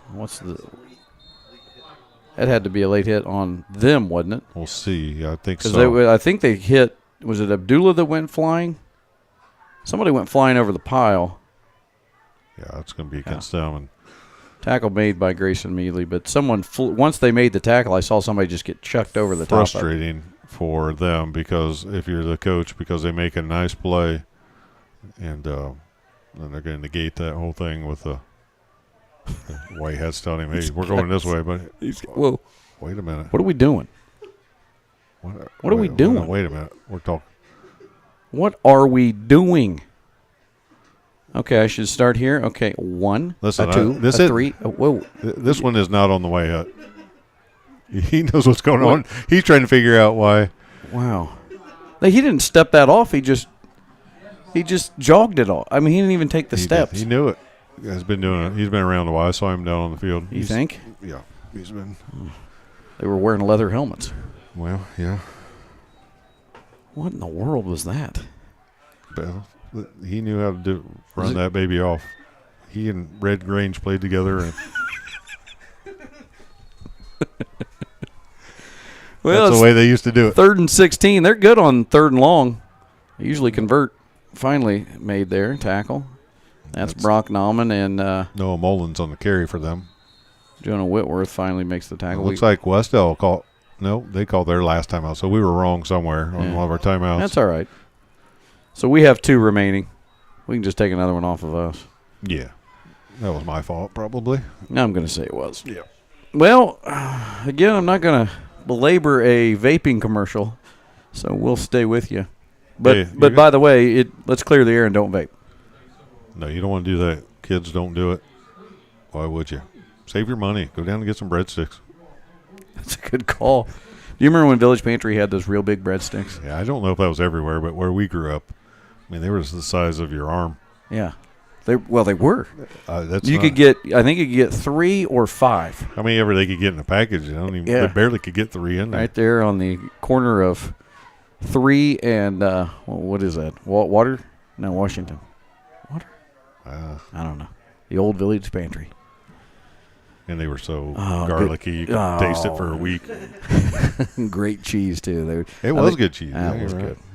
The old days. I don't think I haven't been back there for a while, but they don't do it anymore. No. Well, nobody's. It's good old days. We're back to punt, though. Nothing better, nothing healthier than a whole meal of bread. I was like eating the 3 loaves of bread. Oh, no, it's a fake punt. And it's not going to work. And it is not. Threw it a little too far. Might as well try it, though. Oh, why not? It's going to be 123 going back over to the Warriors. Good job by special teams, whoever was running our special teams, because your special teams coach is not listed. So not listed.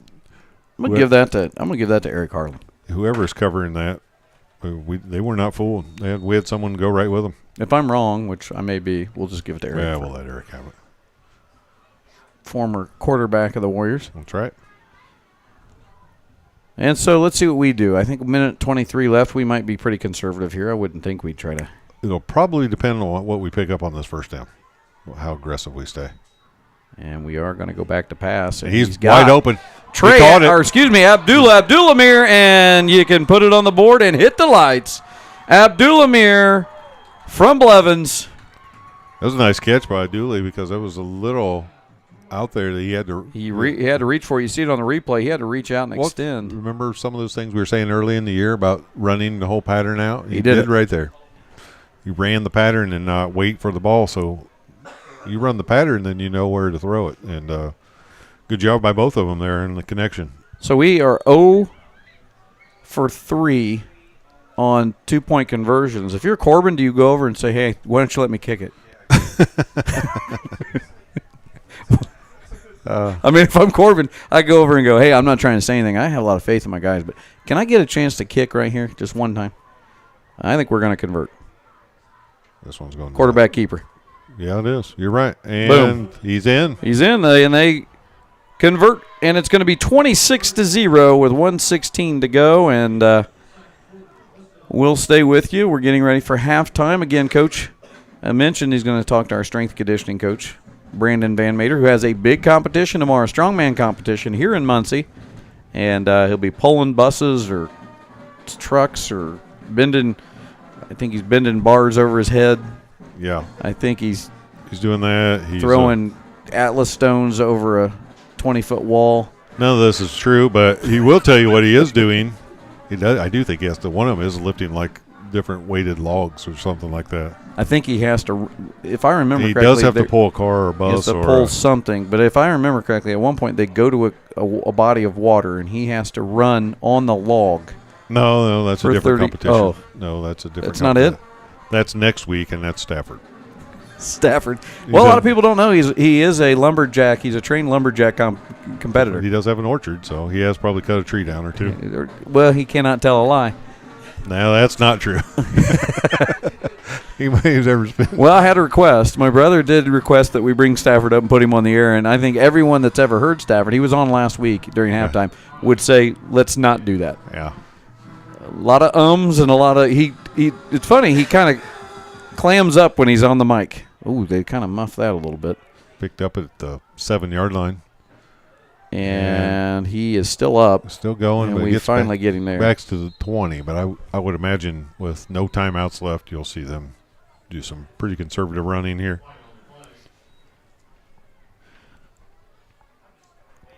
Well, you think. I mean, we're at 108. It's 26-0. You'd think they'd just kind of run it out and go to halftime, but they could run it out if they just go 3 running plays because we could only stop it twice. So, and I can't imagine that. I would think Coach Nuck would be happy going in halftime with a 26-point lead. So, nope. Waiting to spot the ball here or something. I'm figuring out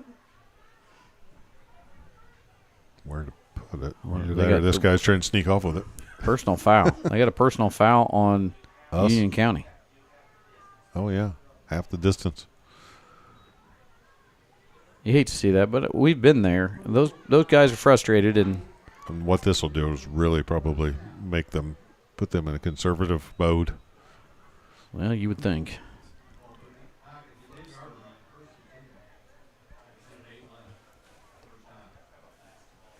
Trying to look on updates, see if we got any other scores around. It doesn't look like it. Only one score that matters, and that's 26-0. Well, that official was going to talk to him. They're taking a knee, and they're going to go in at halftime, and I'll have to do that one more time. Well, we've got to start the clock, don't we? Yeah, there we go. It always helps to run it. Yeah, they snapped it and kneeled already. All right, and it looks like you're going to do double duty here for a while. And now they want a reset of the play clock. There we go. 40. There it is. There we go. Oh, you'll have to do this just one more time now. Once he gets under 40, he can snap it. What's he doing? Yeah. Why did he cross his arms and look at the scoreboard? He's taking a knee. Look at this. He's got his hand up. He's got his leg out. I think we all know what's happening. You don't have to give us any more signals. Coaches over there telling them just stay on the field. We're not calling a timeout. We've been around football enough, guys. Don't give us any more signals. Don't wind it. You guys need a break just as much as anybody else. 10 seconds to go. It's going to be halftime. 26-0. Good first half for the Warriors. And, Coach, give us a little bit of summary. What do you like? Well, I like the ground game was working well for us, which loosened up the nice passing to Corbin Price, and we got the nice pass to there to Dooley there, and really everything's working right now. We got the ground game working. We've got the look at the flag. The flags back there working. Flag back there working. We've got everything working. the flag is working, the passing game's working, the running game's working.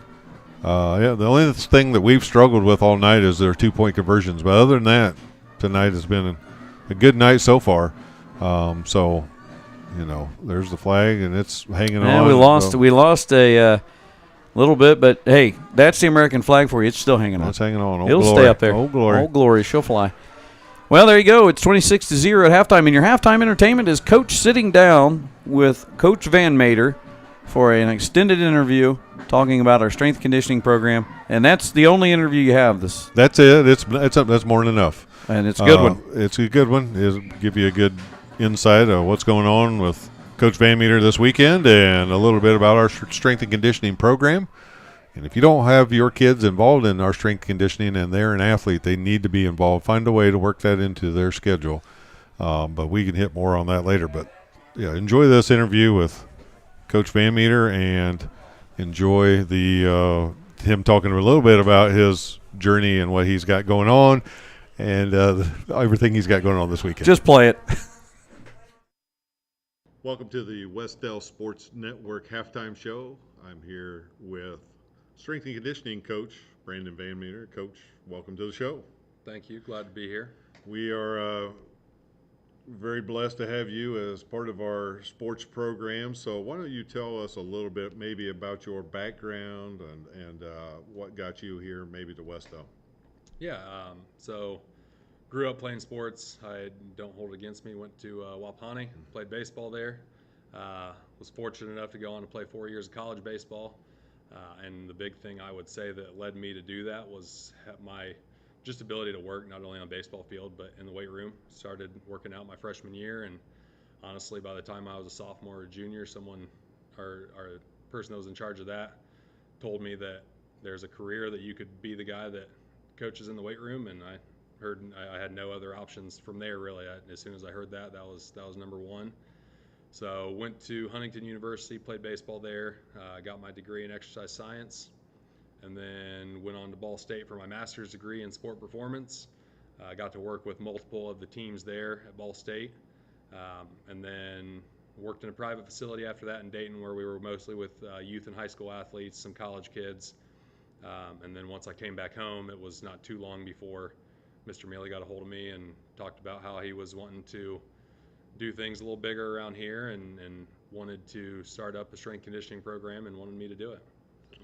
Yeah, and then since then it's just continued to grow. We have one of the nicest, I would say, if not the nicest 1A, 2A facility in the state of Indiana. When you go in and look at our equipment, it's all top notch and has a lot to do with you and Mr. Mealy and everybody getting on board with wanting to get our kids stronger, because we knew it was important to our athletic programs that our kids have this opportunity. So now you're able to not only work with teams, but you can work with kids during the day. So some kids are able to take, if the schedule allows it, to take your strength and conditioning class, as opposed to some other teams that may just come in after school, or some kids get both. So how would that differ maybe to a kid that just wants to be in strength and conditioning, not necessarily in a sport, but then transition that into after school program or a working program with the team?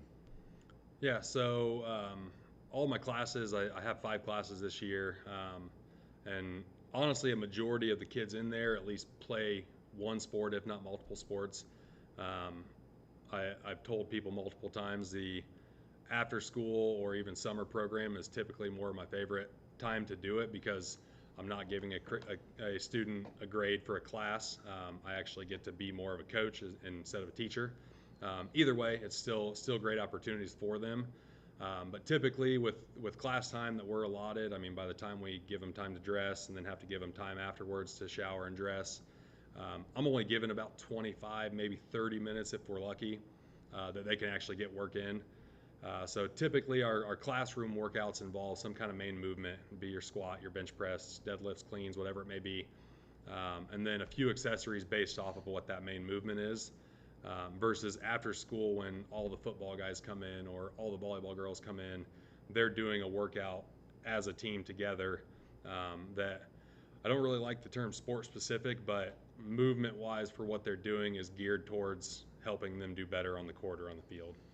not only does that make you stronger, but helps to, I think, alleviate some of the injuries that you may have because your body's stronger, used to moving. Also gives the coaches an opportunity to allow that to happen with somebody that's qualified to do that and gets them ready to lead right into practice. So all great things that have been a big part of our successes and leaning and moving us in the direction I know that is important to you and just important to all of us. So we see you on Friday nights standing down there on the sidelines when we can and when that works in your schedule. I know that's nice, and I know that you're at a lot of the sporting events, and you've become a big part of Wes-Del here in general. But you also do some lifting on your own, and that will lead you up to this weekend.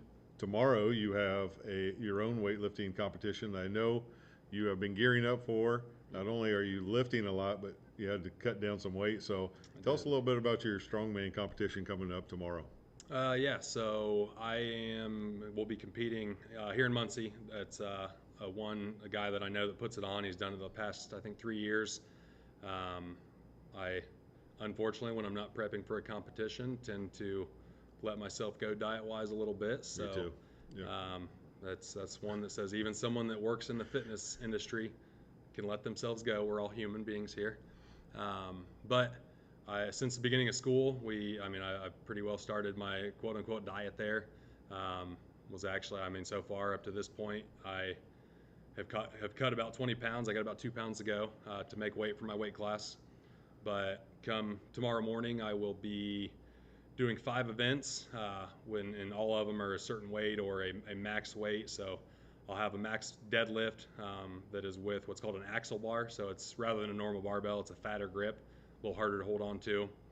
I'll be doing a sandbag to shoulder where I've got to pick the sandbag up off the ground, put it up on my shoulder, show it's steady. Yeah. That one's for as many reps as I can get in a time. I have to pull a truck to me. There was a couple of years back where I was attached to a fire truck and had to try to pull it. This time I'll have a rope attached to a truck and I have to pull it to me. Okay. And then what else is there? There is the log press medley, which I guess if you've ever seen any kind of strongman competition, the big oak logs that they kind of roll up and press overhead. I've got to do some of those 4 a time.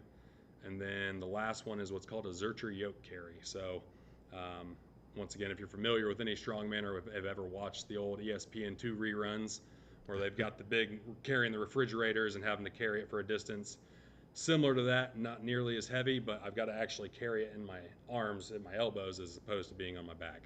So that'll be one. Hopefully everything goes well and I perform well and do great at it. But the biggest thing is just making sure I'm prepped and ready and do everything that I can to be ready to compete at my highest level, which is what I try to preach to all the kids here at school. Well, that's probably fun for you to have something to shoot for, and I do that sometimes when I'm trying to carry all the groceries in. I see how many bags I can get in one hand. Yeah, that's a man law. You just have to. Okay. One trip is how that goes. Okay. So we'll be looking for that on social media. Maybe we can get some updates and that's exciting. And good luck to you. It's we talked about this in the pregame with Coach Nuck. This is senior night for a lot of seniors, and in all the sports will be recognized tonight. So I know you've been here long enough to know that that's kind of a neat night, but it's also bittersweet for us as we work with the athletes and we work with our students to see them wind down their careers and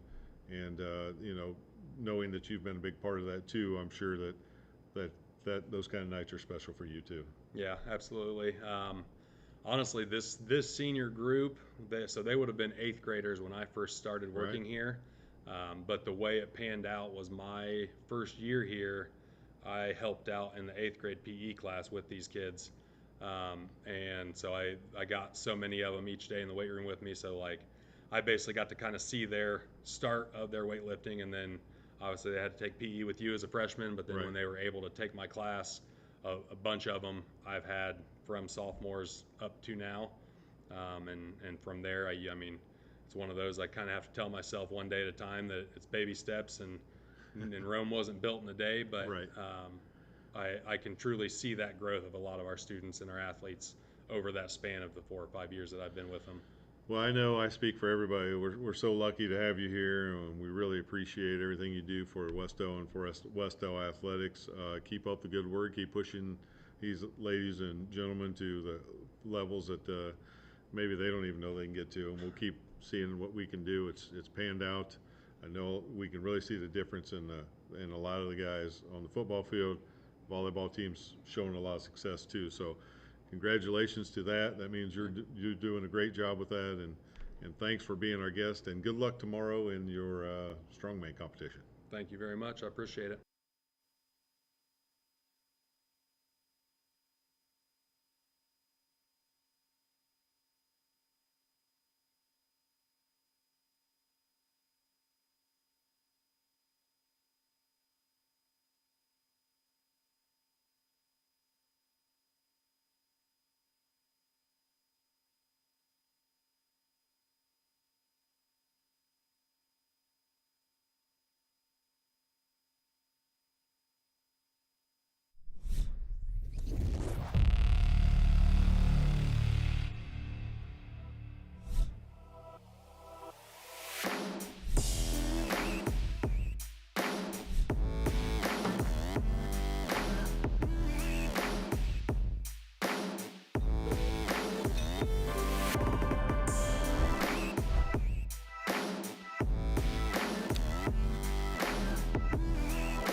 This is your IHSAA.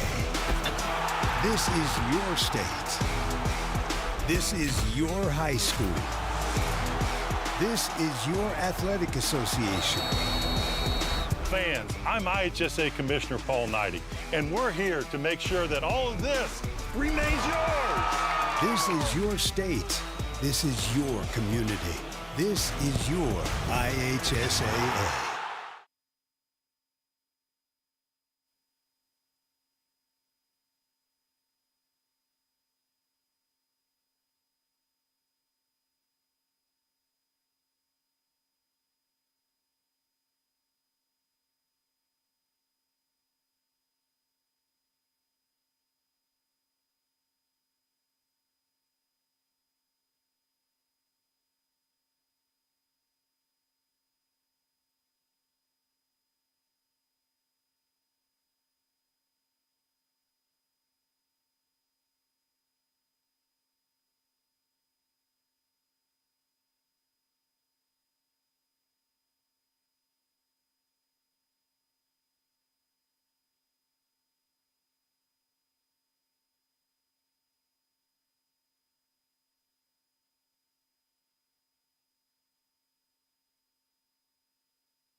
And welcome back from your halftime. It's the extended time you had there to fill you in on the fact that our disc jockey up here, Josh Burkett, was playing rain songs. Yeah. And the rain stopped.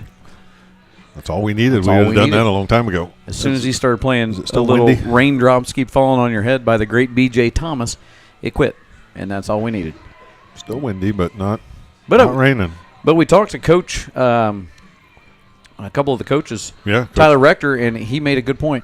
You know, of all the nights that we make a fingertip catch, it's pouring down rain and the wind's blowing. Yeah. And it worked for us. But it's been a good first half. Let's see if the Warriors can come out. And they're going to be getting the ball because they deferred. And we'll see if they can strike again and keep things going. Great sit down with Coach Van Mater. I hope you enjoyed that. We hope you're warm. We hope you're. Yeah, no kidding. You know, this morning when you left the house, probably in a T-shirt. Tonight, if you let the dog out, you'll blow away, the dog will blow away, and it's freezing cold. You're going to need a jacket. But it's been a good night for the Warriors. They are at least offensively hot, and that is a good thing. So, good segue. That is a great segue, isn't it? So we got about 2 minutes and 20 seconds before we will start the second half. And, I don't know that we've, it has been a while probably since we've pitched a shutout. And I don't want to talk about it too early. Well, yeah, I mean, it's good. You can only do that by starting the first half that way. So far, so good. Let's see if Coach Richards can keep them going that direction. The defense is rolling and offense has been playing well. So, like we said, it's probably been a while since we won back-to-back games. Let's see if we can finish this off. Well, I can't. I'm going to do a little research for us and kind of go back in time and look at our schedule while we why don't you talk about throw in some filler?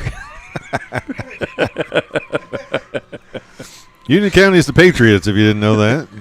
Well, yeah. Any plans over fall break? We didn't mention, and we are going into our fall break. Oh, that's right. Well, yeah, I do have one thing planned. Usually I make a trip, and you know that, but didn't know what the volleyball schedule was going to be like. So now your anniversary, isn't it? Yeah, now that I'm not coaching basketball, I'm going to just make that trip a little later because I don't have to worry about working around conditioning and all that stuff. So Monday evening, my wife surprised me about a couple months ago and bought me tickets to go see the Eagles with opening act Steely Dan. So I'm going to go see that on Monday night. Yeah, that's fantastic. It's going to be awesome. This is our last tour, and I think so. There's only maybe 2 left. Yeah, I know it. It's the Eagle at this point. I think. You're going to see the Eagle. But anyway, no, I've seen them several times, and so that's going to be fun, and that's the plan. And then that's really about it for me. Probably coming. Well, do some stuff around the house. Yeah, you, Mr. Handyman. Yeah. So it would go back to 2020. All right. Coach Hess finished that year 3-7. That was his final year here. He was 3-7 that year. Going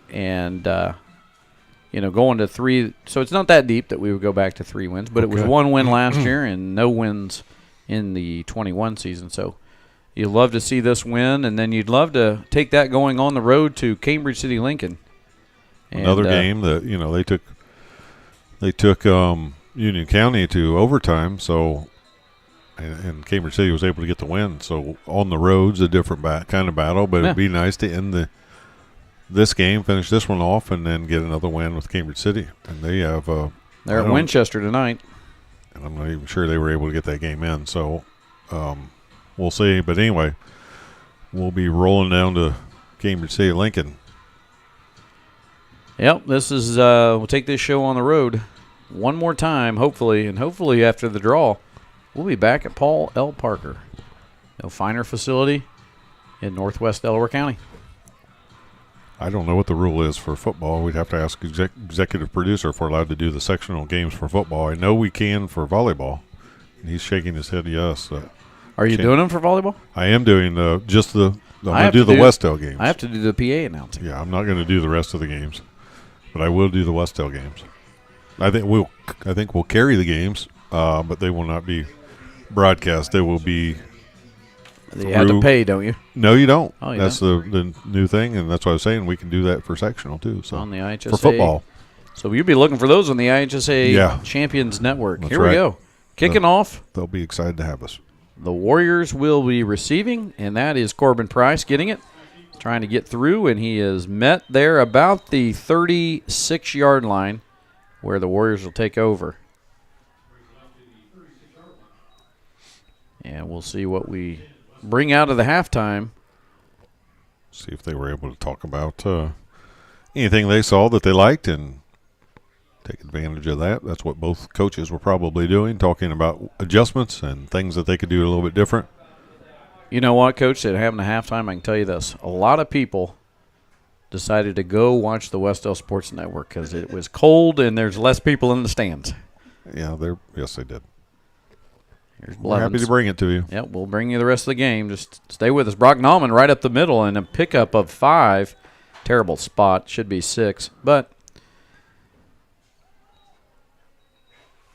yeah, it's going to be second and 5.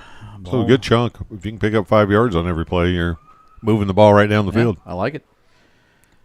So the Warriors second and 5 on the 44, maybe 43. No, that's not right. Yeah, that's about right. We'll give it to him. We're going to throw. He's open. And he has underthrown him. That was Corbin Price. Jonah Whitworth. Or excuse me, Jonah Whitworth, the intended receiver. So they have seen something, is just like Coach Hansen told me. They have seen something with the tight ends that's going to be open.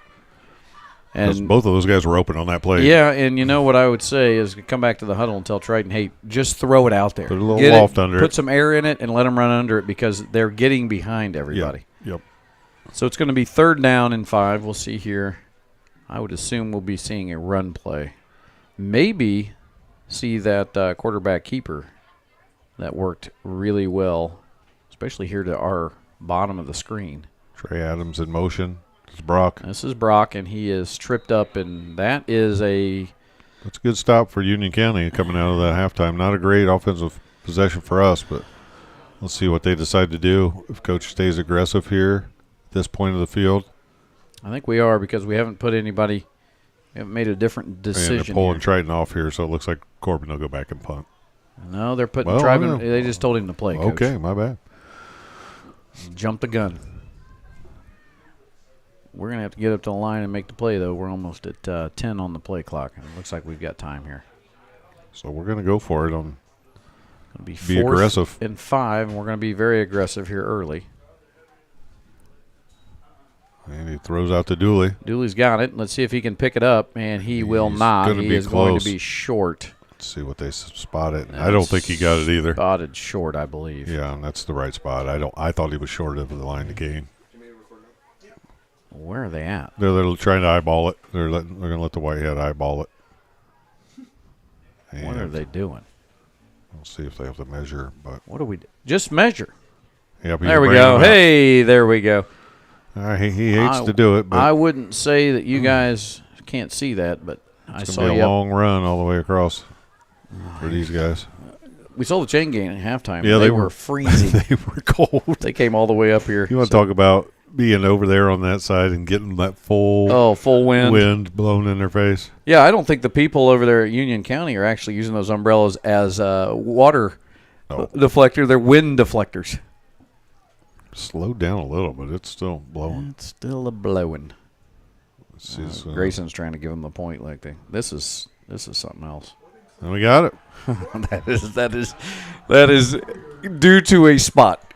I'm going to just say but great job by us getting it, but that had a lot to do with the spot. Just enough. I mean, it was about half into the football there.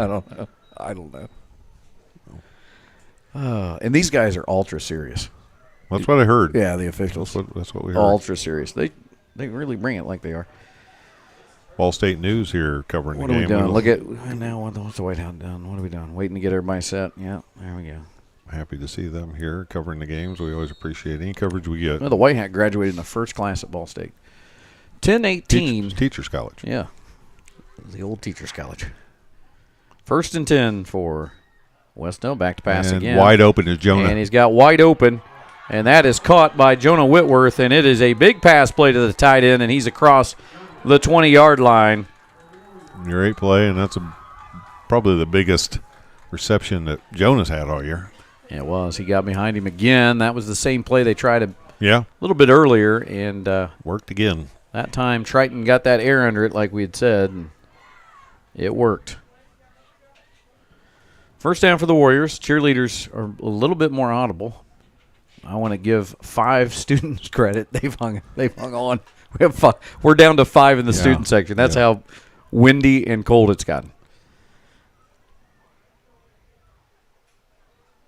That is Owen Long in motion. Back to Trey Adams. He has some room. He's got some blockers, and he is almost down. I'd say a pickup of 8 on that carry. Yeah, it's a good carry. Pick up 8 or 9, depending on the spot here. Looks like we may get a favorable spot again. And he keeps walking away. Looks like it's going to be 2nd and 2. Oh, my. 2nd and 2 on the 12. Clock is a-moving. And more of your fans. Yep. That's your guy. My guy, Philip. He's still looking at you. He wants to tell you something. Wanted to shout out on. Oh, we're going to pass. And that was a smart move to throw it away. Just throw it out of bounds. You're outside Nice the tackles there. So you can throw it away when you get outside there. Don't throw it in, get yourself in trouble, because we're in great position here to capitalize. And we're at 3rd and 2, so just throw it away. Pick up here on 3rd down of 3 yards will get you the first down. That's how that works. That's all you got to do. When you're 3rd and 2, you just need 3. That's all you need. 2.5 will even work. What? What did you say? You said 3rd and 2, right? 2nd and 2, 3rd and 2. I don't know what you said, though. I said 2.5 will get you there if you only need 2. He got it. He got more than what either one of us said. So yeah. So it's going to be 1st and goal as the ball sits just on the 6. The white hat says, let's get her going. I got reservation for half-price apps. You think he's mozzarella sticks or you think he's wings? Yeah, both. I'm going to go both, probably. I think he's spinach dip. No. Artichoke. 8:28 to go. 1st and goal. Hand off. That's Brock. Up the middle. And he's held up. He picked up about 3 on that carry. And I'll help old Brock up. He's had to work for his yards tonight. Yeah, he's had some tough sledding up the middle there, but I think that's what Coach Hansen was doing, maybe giving him a little love there, trying to get him in the end zone and see if we can get it here, punch him in the end zone. But we're going with a tight end set here. We're bringing Dooley out, and Jonah Whitworth is back up. So I would assume we might look at Brock one more time here. We got Corbin and Jonah on the same side now. Look for Corbin to go to the left side. No, it's up the middle. Brock, and that poor kid. Just short. I mean, he was almost there, and they're going to probably you never know. I think they're going to spot him on the 2. Yeah, it looks like just inside the 2. What are they doing? Blowing it down. They got a hurt kid. Yeah. And so we're going to take a quick injury timeout. So we'll take a timeout. We'll be back here on the Wes-Del Sports Network. Inspired by touch, by play, by listening and laughter. Inspired by family gatherings and one-on-one conversations. Inspired by long walks, long lives, and lives simply lived well. Inspired by compassion, by healing, by grace and strength. What inspires us at Franciscan Health is you. Franciscan Health, inspiring health.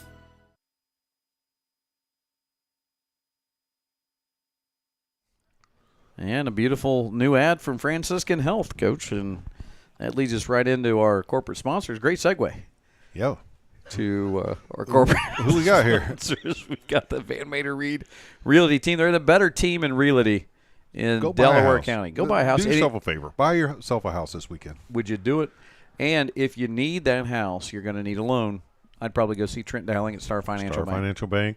And then when you see Trent, he's probably going to tell you, well, if you need some stuff moved, maybe you need some stuff thrown away. Yeah. You're going to call a good friend of his, Mike Dowling, at Dowling Dumpster Rentals. All 3 of those bringing you the action for free on the Wes-Del Sports Network. They bring you the video. Sadly, we bring you the audio. Hey, while you're at home and you're in your toasty, warm house, okay, hit subscribe. Yeah, hit it. Take your finger, go right over there to it, and just punch it. We need more subscribers. And the first 5 subscribers tonight will get a pin from Star Financial Bank. The next time you go in. Next time you see Trent. I want to hand off. This is Trey Adams, and strung out just short. Did you see Luke Powers take the ball out of his hand, tried to run and pulled it, put it into the end zone, and then looked up at the official? Yeah, that didn't work. Well, he was laying on his back, so yeah. Oh, nice try though. 4th, and they didn't give us any game. Well, they did move inside the 2, so they said he was down there. Yeah, I thought it was closer to the 1. He was literally laying on the 1 yard line. We got a timeout from who? I don't know. No signal.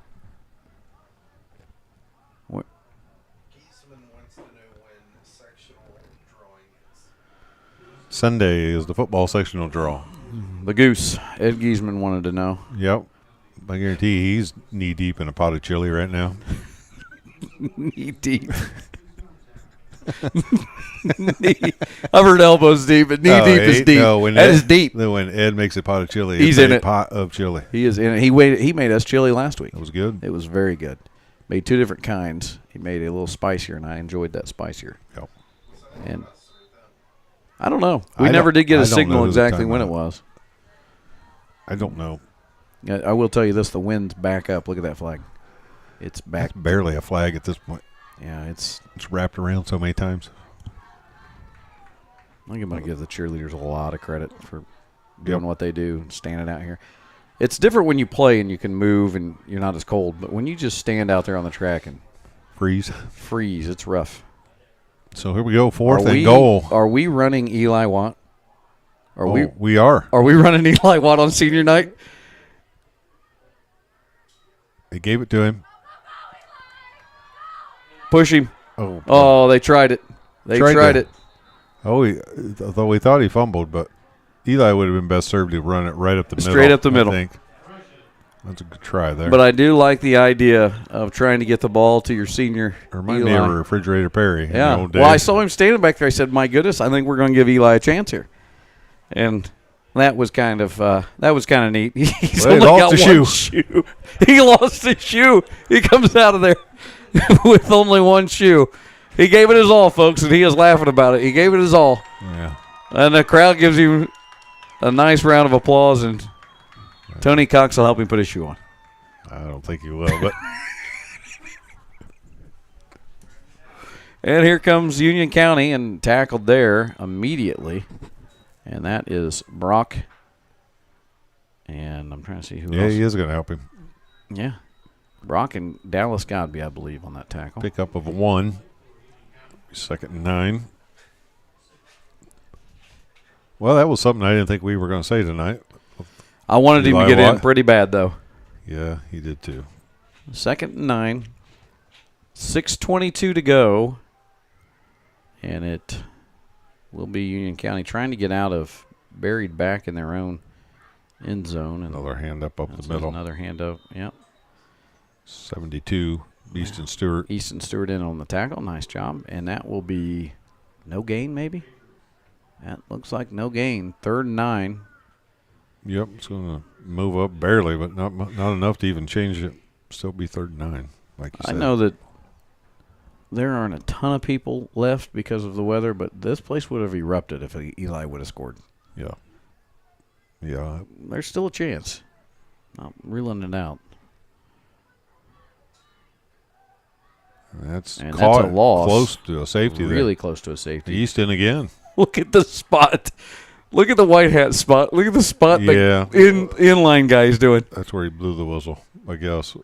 And that's going to be 4th, and they're going to have to punt, I would sure think. Well, they're buried. I mean, that's going to be tough to punt out of there. We ought to get good field position. So Trey Adams back to receive, and they don't have much room to work with. No, they are pinned in there. Better get a good snap.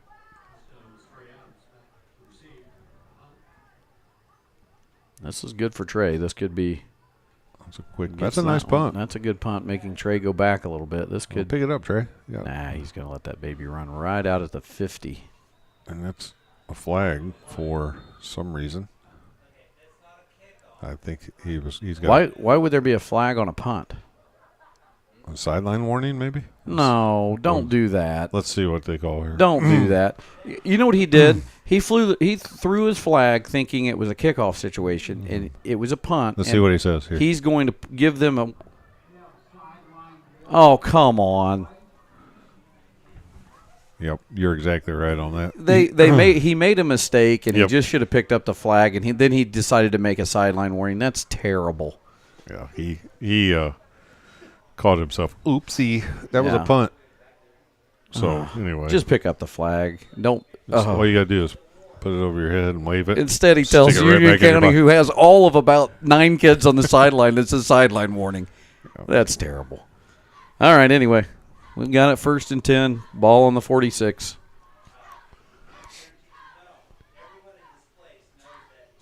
Back to throw, and then keeps it again. Keeps again. Triton's across, and there's a flag. Back. I think we've got a hold. Or Yep, that's coming back. There's Coach Burgett. He's coming back up. He is cold. This was a penalty. Yes. The last holding. One. Yeah. Congratulations, you guys got on that one. I still can't believe he did that. It's really not been a bad crew overall, but that was a sideline warn a team that's down 26-0. I mean, it's just I'll just keep my comments to myself. Let me do it. I was going to say is sometimes you just you just realize, man, guys that played a lot of minutes in sports, and then guys that the guys that get it and stuff. You pick it up and you take your. But I mean, you wipe it. Well, just pretend that it yeah, fell out of your yeah. They do it in the NFL all the time. Yeah. There was no penalty on the play. Yeah. And now it's 1st and 19. See if it's Triton's back. He's back to He's throw. He's got down. Trey open and just overthrew. Yeah. He had a check down here to the to the screen. One of our backs was open down I think here. it was Owen. Yeah, Owen Long. But Trey was open too. Trey was open. He was waiting for that to develop. Just got to put a little bit more under that, a little loft on that, so Trey can get to it.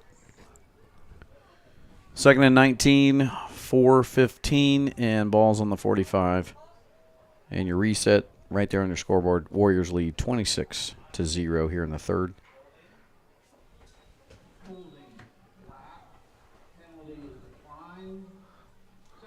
Well, they called another hold on us. They declined it this time. They'll take that should be.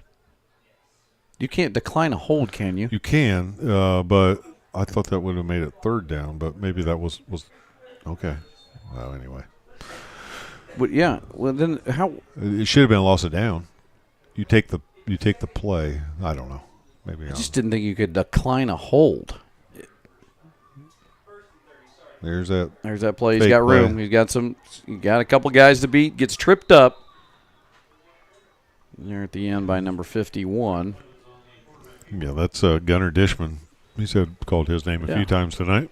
You know, that should have been. I would have thought that should have been 3rd down.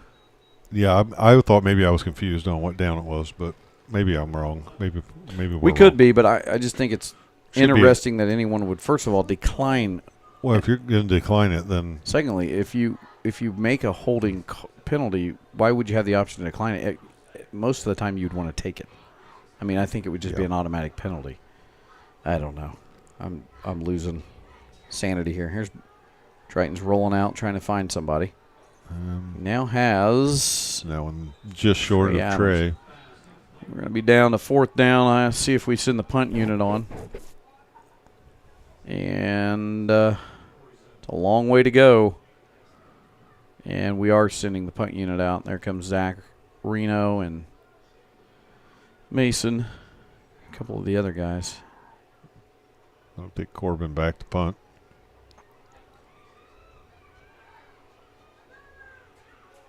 Don't worry, he's not going to snap it until we get everybody on our side. Here. We'll say we have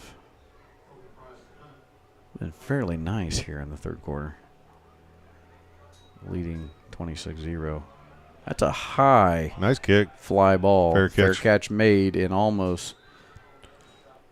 It's Topher Fritz. So if he fair catch buff there, we had 2 guys right on it. Yeah, we were right there ready, and that was a good job by him. Otherwise, he was probably going to get hit pretty hard. So good job to call for the fair catch. Nice job of punting, and Corbin has really gotten better at his punting game as the years gone on. You don't want to use. I mean, it's the thing that you don't want to use. You don't want to use a punter, but when you do have to use them, sure is nice when they do a good job. Yeah, last year Travis Bunch. Yeah, he made himself into a decent punter. Yeah, we had the school record in sectional for the longest punt. That one snapped a little high and picked up 2, maybe 1. Yeah, we'll give him 2. Second 8. Ball's going to be on the 23, and we're under 3 minutes here in the third quarter.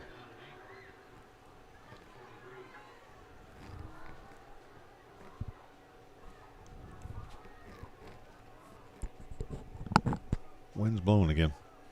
Well, it does that on a cool fall evening. Ooh, that one was, he is finished off. Godby had him, and then Grayson came in. Yeah. But early on was Jonah Whitworth who made initial contact. Yep.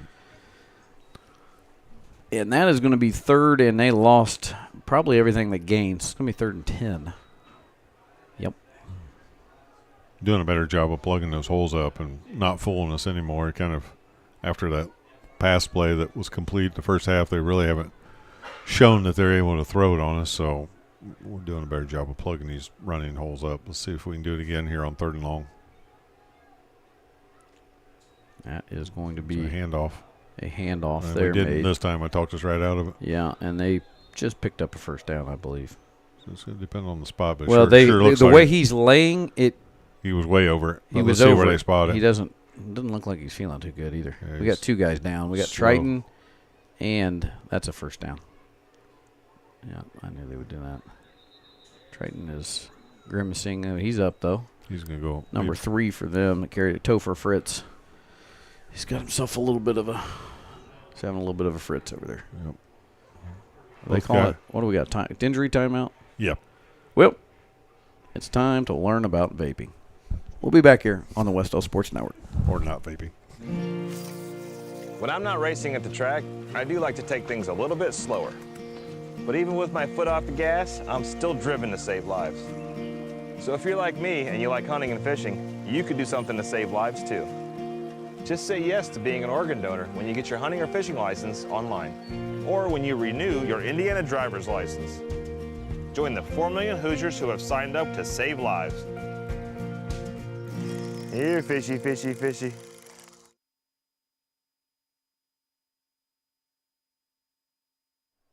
Well, Coach, I lied. Yeah. It was unless Ryan Newman's heavily into vaping. Well, which I wouldn't be able to know, nor would I want to say that about him because No, that's personal. no. Seems like a nice guy. But I mean, if you vape, it doesn't mean you're not a nice guy. I mean, That's true. It's kind of profiling. Maybe But- he was against. I couldn't hear the audio. Maybe he's against fish vaping. Well, listen, it's been known to be one of the leading causes of aquatic deaths among fish. It wouldn't be good for him. And it's been climbing up against freshwater mammals. There's a sneak. What are we doing? Blow it dead.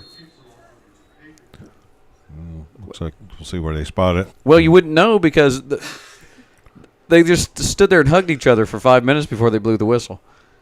That's just a guess on that spot. Yeah. 2nd and 8. Well, that guy has the least amount of enthusiasm of anybody. I mean, it looks The guy like that's spotting the ball in the middle? the guy with the towel. Every time he has to do something, it's like, Yeah. He's been around for a while. Well, grizzled. Know what I mean? Oh, First? he just met, who is that? Grayson. Ooh, that was Grayson, and there is going to be 2 flags thrown. Flags are going everywhere. See what they call that just on one, but they may. Definitely going to be on Union County for sure. I don't know. And they're marching it. Oh no, the ball. They got to spot the ball here. Personal foul on both. Unsportsmanlike's what they're calling. Yeah. Just offsets. So 2 unsportsmanlike.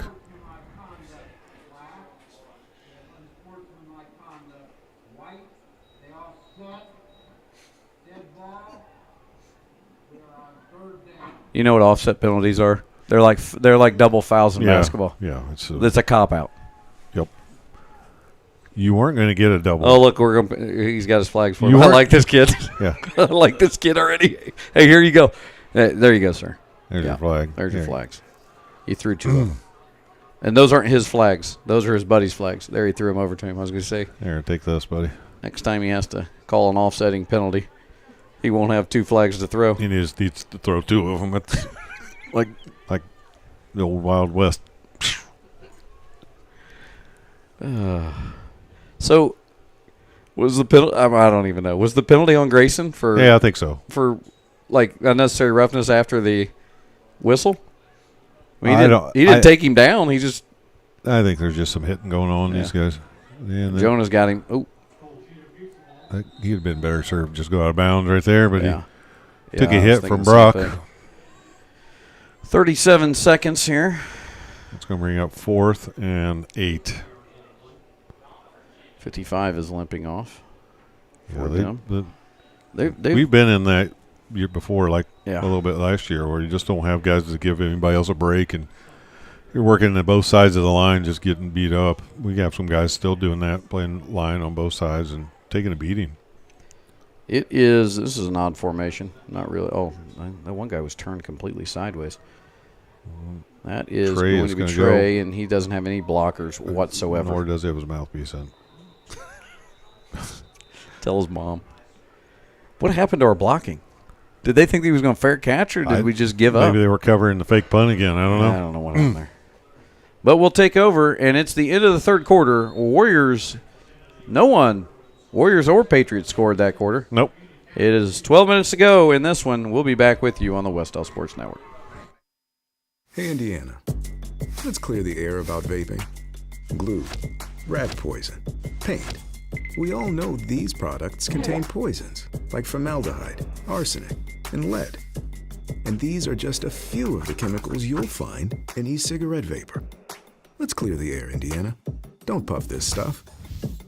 Visit don'tpuffthisstuff.com to join the fight and spread the word.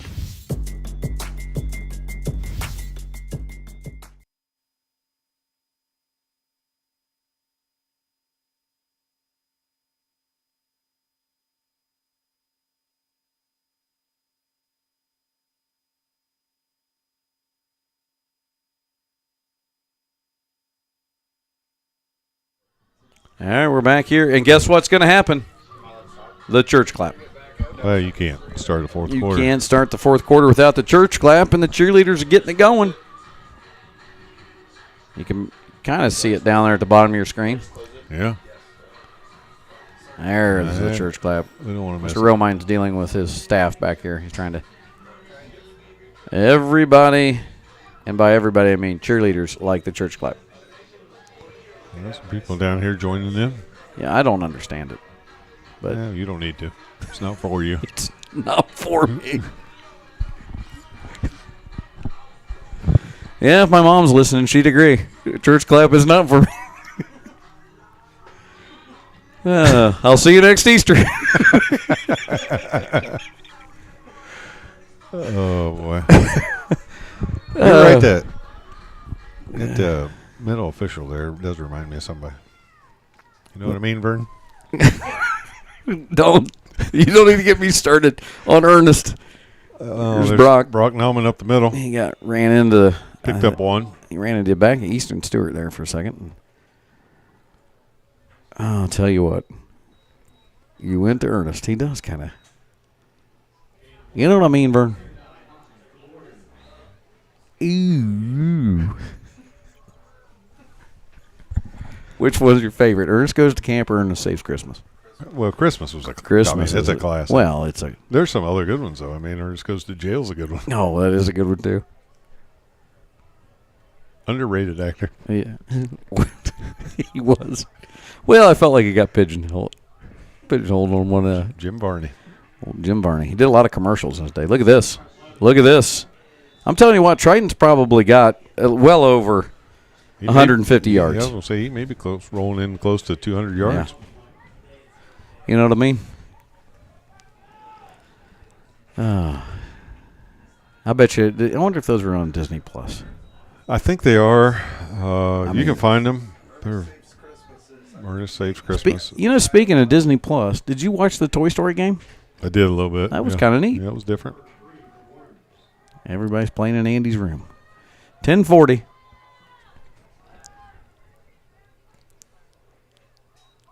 Pitch out. Let's see. That's Trey. He's had enough for the first down. That's a horse collar. Gets a good block. And there's a flag. You had to call that one. Yeah. Well, let's see if they offset. Yeah. I don't know if you can horse collar yourself, but this guy might dog him into it. I don't think that guy can have a horse collar. No. It's like a thumb with a hat on. So that's going to attack on. No, they're picking it up. Oh, yeah. There was nothing there. We all called it from here, and then Coach Knuckles. I think I got Mr. Producer laughing. Coach Knuckles is asking about how was that not one? You know what, the ability of Coach McLaughlin just to keep on trudging on. I don't know how it wasn't horse collar either. Yes. 1st and 10. Paul's on the 46. He's got him. He's got him. He's behind him. Dooley. Oh, just overthrew.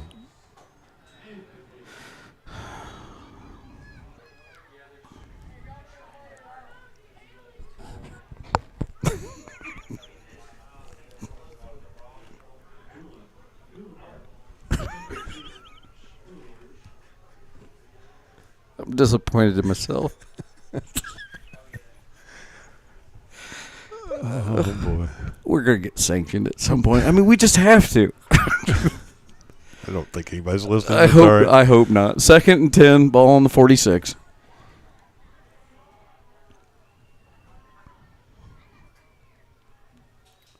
Fake handoff. Yeah, double fake handoff, and now he's got some room. Get behind him. That's Trey. Get in there. Get going. That's first down. Has to be. Yeah. Well, my goodness. Come on. They had to get. Don't measure. Yeah, they called it. They called it.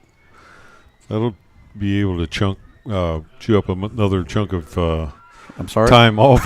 Excuse me. Bless you. She sells seashells. Did you say something about like a chunk bar? I was going to say it could chew up another chunk of time here with 4 more plays. There goes Mr. Slopsoma. He's warm again. Chunky bar? You ever had a chunky? I have. Those are delicious. Raisins in them. I think. Yeah, you get older, you don't mind the raisins. Yeah. When you're young, you don't want that. No, it wasn't my top pick. Was, ooh, did that bounce? Yeah, he has knee down. You can't put your knee down and catch it. Yeah, so that's a loss. Loss of about 2. We had plenty of time. Just put a little loft under that one. You know what else we've lost? Viewers? About half. We have plenty of viewers. About half the crowd, the band, and all the student section. Yeah. It is going into fall break. I understand. It probably has. I think the weather has a little bit to do with it.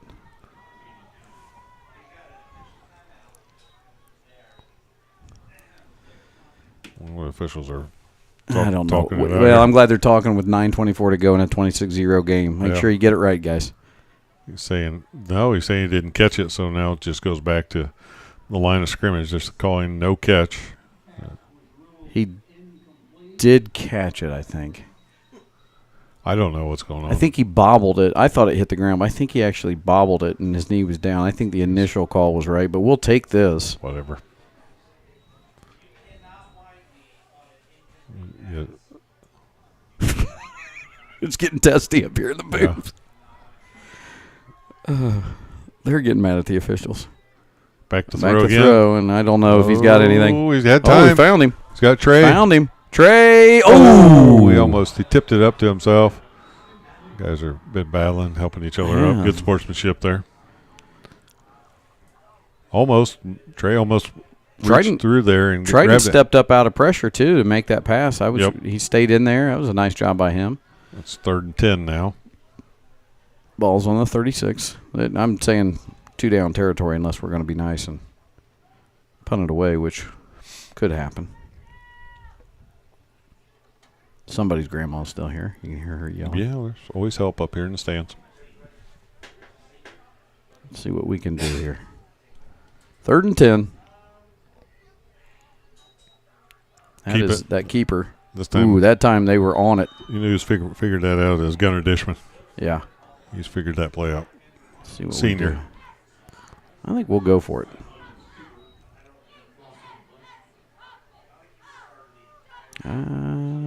Maybe. Looks like we're kicking. Asking Coach Nuck, talking it over with offensive coordinator Coach Hansen, and they're going to punt. We are going to kick this one away. It's down to 8:45 left in the game. What would be nice here is to get a little bit of loft under this and pin them back there, or kick it out of bounds. Well, they'll throw a penalty, and then they'll do a sideline warning. Let's see if we can keep that out of the end zone. No, I got in there. Just in. They'll bring it out to the 20. That's what they'll do. 8:29. You know the managers are down there freezing. Okay, well, who Taylor are Watt, Ruby Stewart, Amaya Dobbs, Riley Hill, all down there working. Yep. They do a good job. You know what? They're probably happy about that drainage system. Yeah. Because they don't have to dig mud out of all these uniforms. That's true.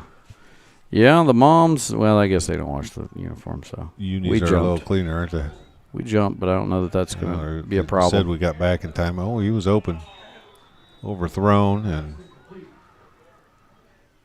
Trey Adams thought he had a chance for an interception, but it hit just at his feet before he could pick it up. I'm going to be singing Church Clap in my head the rest of the night, just so you know. I'm just taking it at this point. You just take in the scenes of the crowd.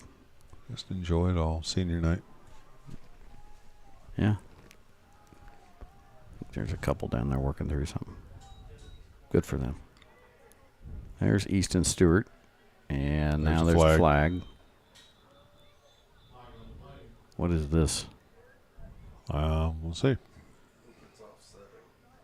It better not be offsetting. They do another offsetting penalty. Here we go. These two guys hold. On the offense. It's either a hold or a handcuff. And here we go. Might be doing the locomotive. Is a hold that hard to figure out? Would you need to talk this much about a hold? Do you need to get together on a hold? They're trying to figure out if it's half the distance, which it is because it's inside the 20, so it's got to be half the distance to the goal. That's 10 yards. That guy over there, he drops the average age of this crew on the far side. Yeah, by 50.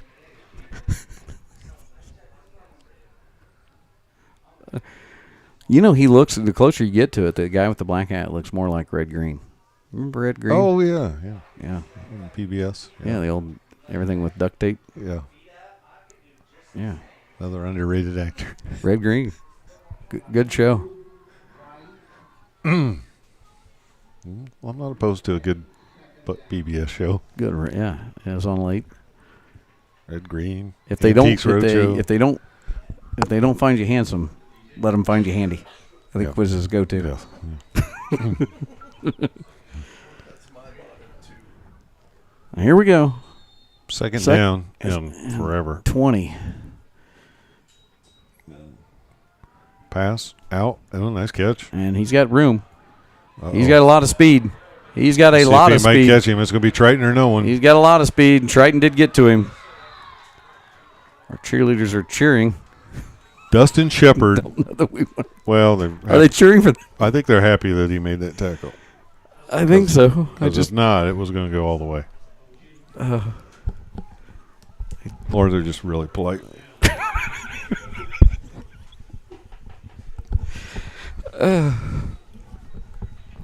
Either way, it's good sportsmanship. It is great sportsmanship.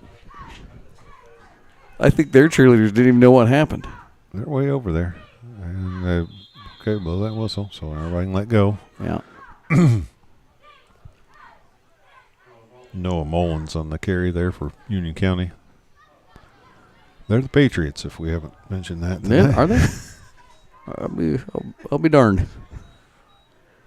Like our friends to the north, the Jay County Patriots. Yep. It's a different Patriot. This is the Union County Patriot. Union County. Same color scheme, though. Red, white, and blue. Well, that would make sense if you're Patriots. I guess. In the USA, it would, I guess. That would make a lot of sense. Depending on what country you're in. Yeah. Oh, he's got a wide open receiver, and that's a touchdown. Yeah, Wide open. Yeah, you couldn't get any more wide open than that. Something happened. Number 8. Is that the same kid, too? Number 18, Dustin Shepard with a touchdown for Union County. He's the guy that made the other catch. So there were 3 guys in the secondary that he had to go by. I don't know exactly what happened there. Pretty good throw, too. Of course, you used to, in an analogy, used to run a little switching man-to-man, and there would be times where someone wouldn't make the switch, and there'd be somebody wide open. Yep. Yeah, we're not sure what defense they were in, but somebody missed the coverage right there. Yep. And Coach Richards. But for Union County, good for them. Coach Richards will let them know, I'm guessing. Yeah, the old ball coach, he's not going to be happy about that. We were pitching a shutout. Just, the little things this crew is trying to get just hashed out, literally. So here's a 2-point conversion. Uh-huh. And he's in. Yeah, he got in there. So Union County able to sneak their 2-point conversion in. And 26-8 now with 7:20 to go in the game. We might as well just stay here. Yeah, I think so. Part of me wondered if we needed to hammer home sportsmanship, being an organ donor, or fishing license. No, that Brian Newman's is about organ donors. Is it? I think. I thought it was about wearing a life jacket. No, I think it's about donating your organs to fish.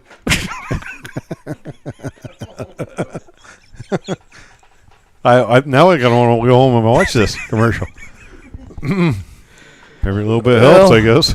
They've come so far with technology that fish can. I don't think fish need lungs. We can't give them any gills. Oh, well, I once had to give a kidney to a turtle. I'm sure he was grateful. We stay in touch. He was shell shocked. Here's something on the program that I noticed. They have their cheerleaders listed and all that jazz, but then they have Patrick the Patriot. What? Listed, so they have a. They actually have a named mascot. A mascot named Patrick the Patriot. Well, I don't see Patrick. No, he didn't make the ride. And, that would have been neat, but I don't see. Well, it might if be. It's close, he rides a horse, so that was a little long. See it over there, but Patrick Patriot is. I think the horse can't go that far. They are the Patriots. There goes Corbin. He's around the end. Let's try to get that 6 back. And he is tackled then, but a nice return across the 50. Got 2 guys at the middle of the field wanting to talk it out here. That is. And there's a flag. Oh, here we go. That may be I actually think they both hit each other's helmets like it was okay at the end, but they're going to go ahead and throw a penalty on number 65 for us. We don't have that in our program. We don't have that in our program. Trying to see if I can figure out who it is here for you. And number 37 for.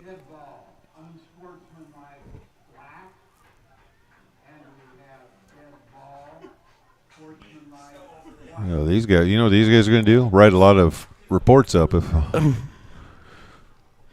I can tell you what man.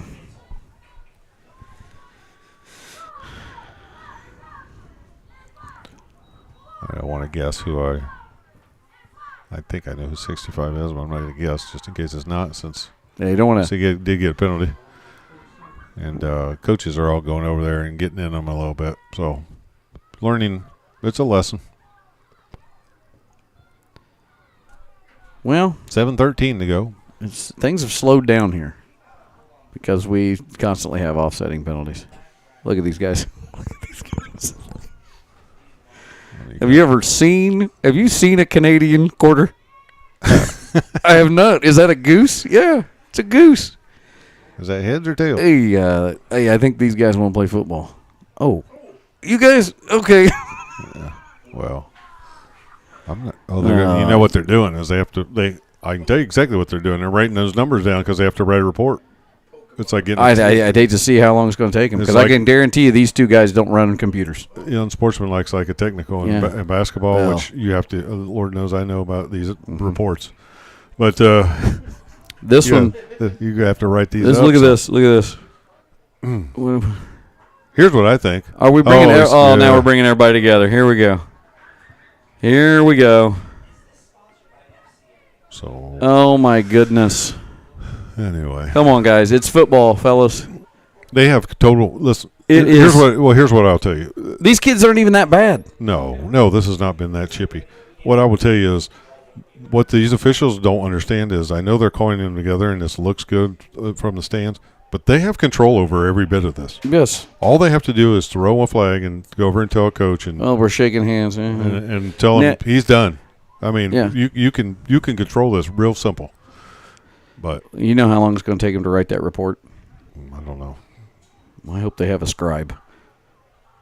It's Owen Long. That's Owen Long with a good carry. That's a nice little carry. And he's across. He'll pick up a first down. Look, I love how we have a sportsmanship talk, and now everybody's mad at each other and yelling at each other again. And we literally only had one play since we came together. Because it's football. I mean, it happens. Insane. It happens. You talk to them as the play's going on. Here's what happens in basketball. You know a good official when they never call a 3-second call. Yes, a good official will never call a 3-second call because he'll talk you through it. Get out of there. Get out of there. Same thing right now. Just talk them through the plays. Okay, get up. Whatever number. They're 15 to 18 years old. No, they'll listen to you. They know you're in charge. You just have to be in charge. And this one is going to be Trey. Here comes Trey around the other side. way. And Trey's still getting through there. He's still getting up inside. Blow it. Dallas. And that's a little bit of the problem, too. You blow it as soon as there's contact made, blow the whistle. When they've lost their forward progress, blow it before somebody now go up. Dallas grabbed him by the front of the jersey, tried to pull him for that first down. 6:10 to go. You're exactly right. I mean, that's your job is you have control of the game. Well, just be in charge. And don't look so grumpy like you mad. Just be in charge and be professional. And then they all get mad when we don't give them high evaluations. And they wonder why there's a shortage because I wouldn't want to come out here with some of these guys. Coach is going to have to call a timeout because we got some younger guys in there. Perfect time for a sportsmanship spot by the IHSA. All right. We'll be back on the Wes-Del Sports Network. At Indiana Farm Bureau Insurance, we're not just good at insurance. We're good at Emma and Jake's just baby-proof their 2-bedroom bungalow to prepare for baby number 1 insurance. We're good at Madeline and Chance's just gave in and became minivan people to make room for baby number 2 insurance. And we're good at Gabby and Nate's just moved to a house with a bigger backyard to welcome fur baby number 3 insurance. Start with Indiana Farm Bureau Insurance and stop knocking on wood.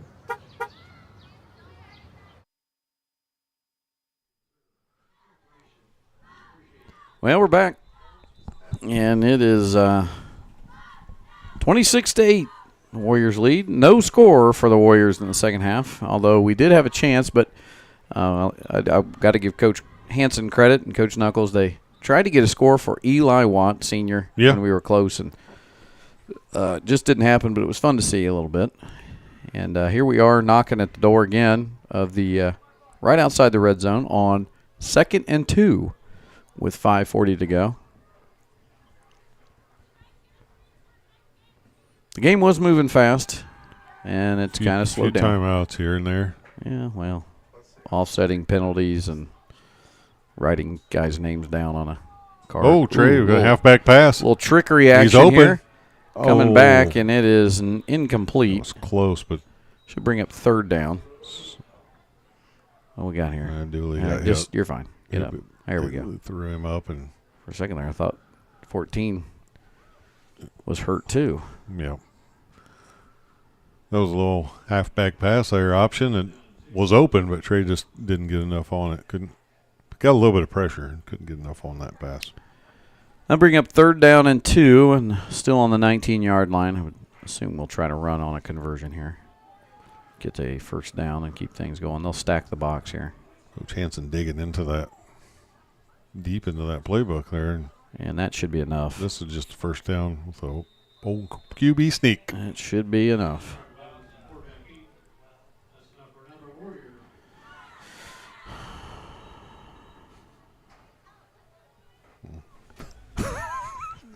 That's all I got left. 5:28 to go and a big huff. Well, 1st and 10, ball on the 23. We'll make that trip to Cambridge City next week, so yeah. Make sure you get that car gassed up, would you? I will. I don't know about Mr. Producer. He's been riding his motorcycle. We're going to see how tough he is. Yeah, it would have been. If he was driving in the wind this week, he would have had a heck of a ride. Triton hand off to Brock Nauman. Brock is slung backwards. That was our buddy. Now we're going to help everybody up. Yeah, now we're almost too nice. Gunnar Dishman with a nice tackle there. I mean, it's football, guys. Yeah, these officials have got us. It's like, I don't know. I know. I don't know. I don't. Well, I mean, it's almost like, let's go out and try to hit each other as hard as we can, and then make sure we say we're nice things. Grandpa's going to tell him thanks. Come on. Come over here and be nice. No more offsetting penalties, fellas. You'll be just fine. Everybody be nice and eat these Werther's candies. Or those strawberries. You know those little strawberry candies your grandparents had? Yeah, the ribbon candy. Yeah.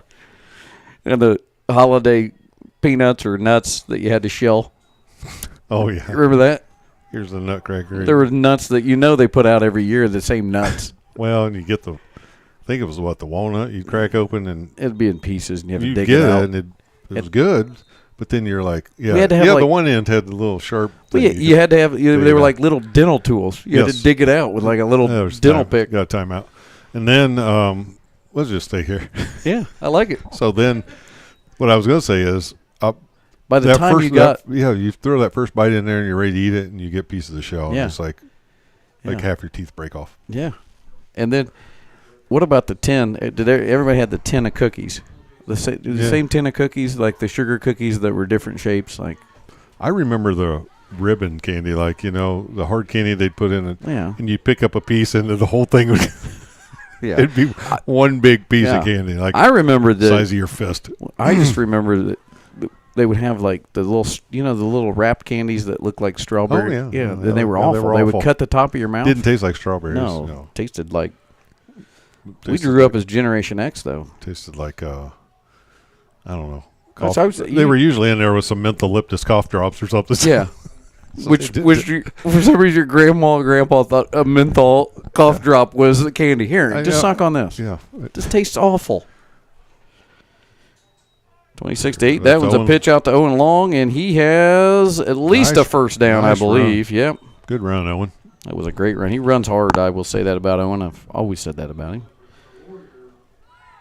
It's like I said earlier today. You're a Generation X. I'm right there at the end of the Generation X. You barely made it. Barely made it. And I was trying to tell Grayson that one day. I said, here's how much our parents cared about us. They had a commercial at 10 o'clock reminding them that they had kids. Yeah, figure out where your kids are. We say it's 10 o'clock. Do you know where your kids are? And I said, that should tell you about that generation. They had to be reminded they had kids. 1st and 10.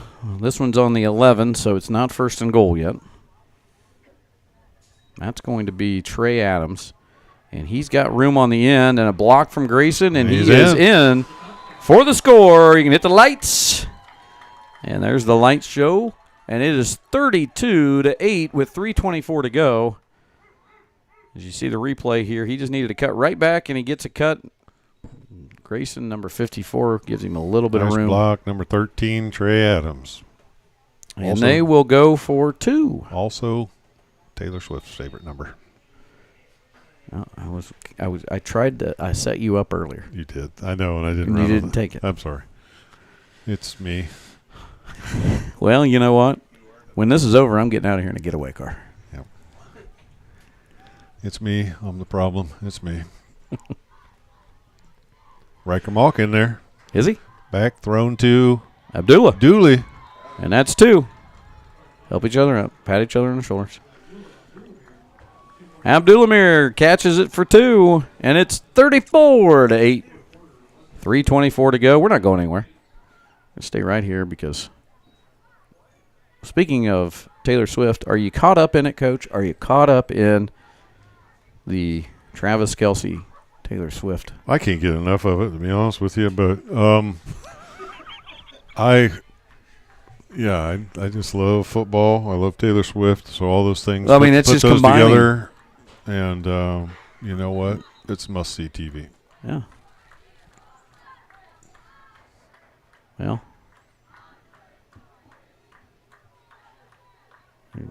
doing a good job of helping the cheerleaders out. I think we've got 2 or 3 people clapping. Well, it's probably because it's cold.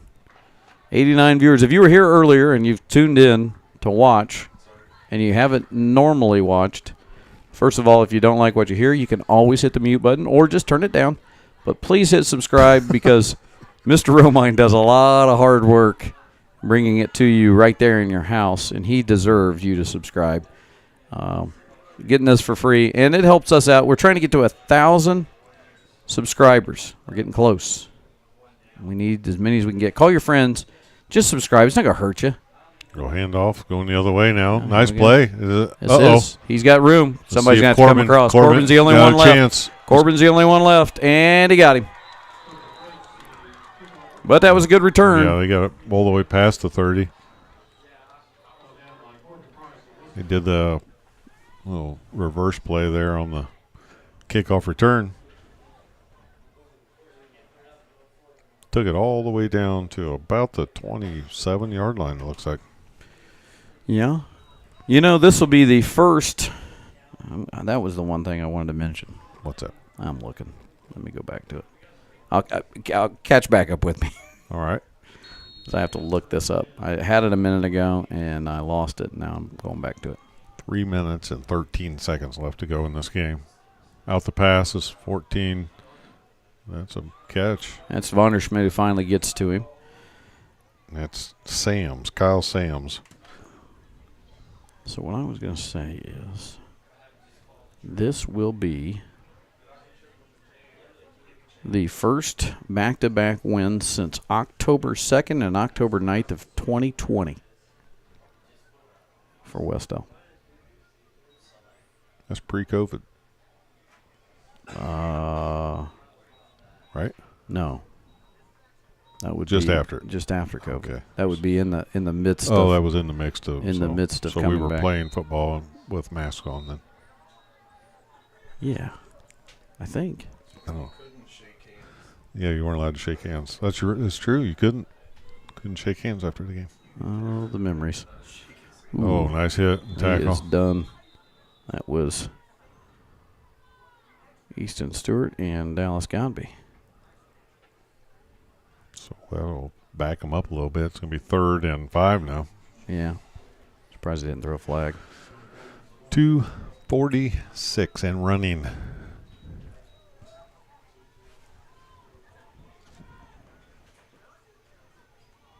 So the Warriors will move to 3 and 5 on the year. Here's a rollout. Looking deep, and that's a touchdown.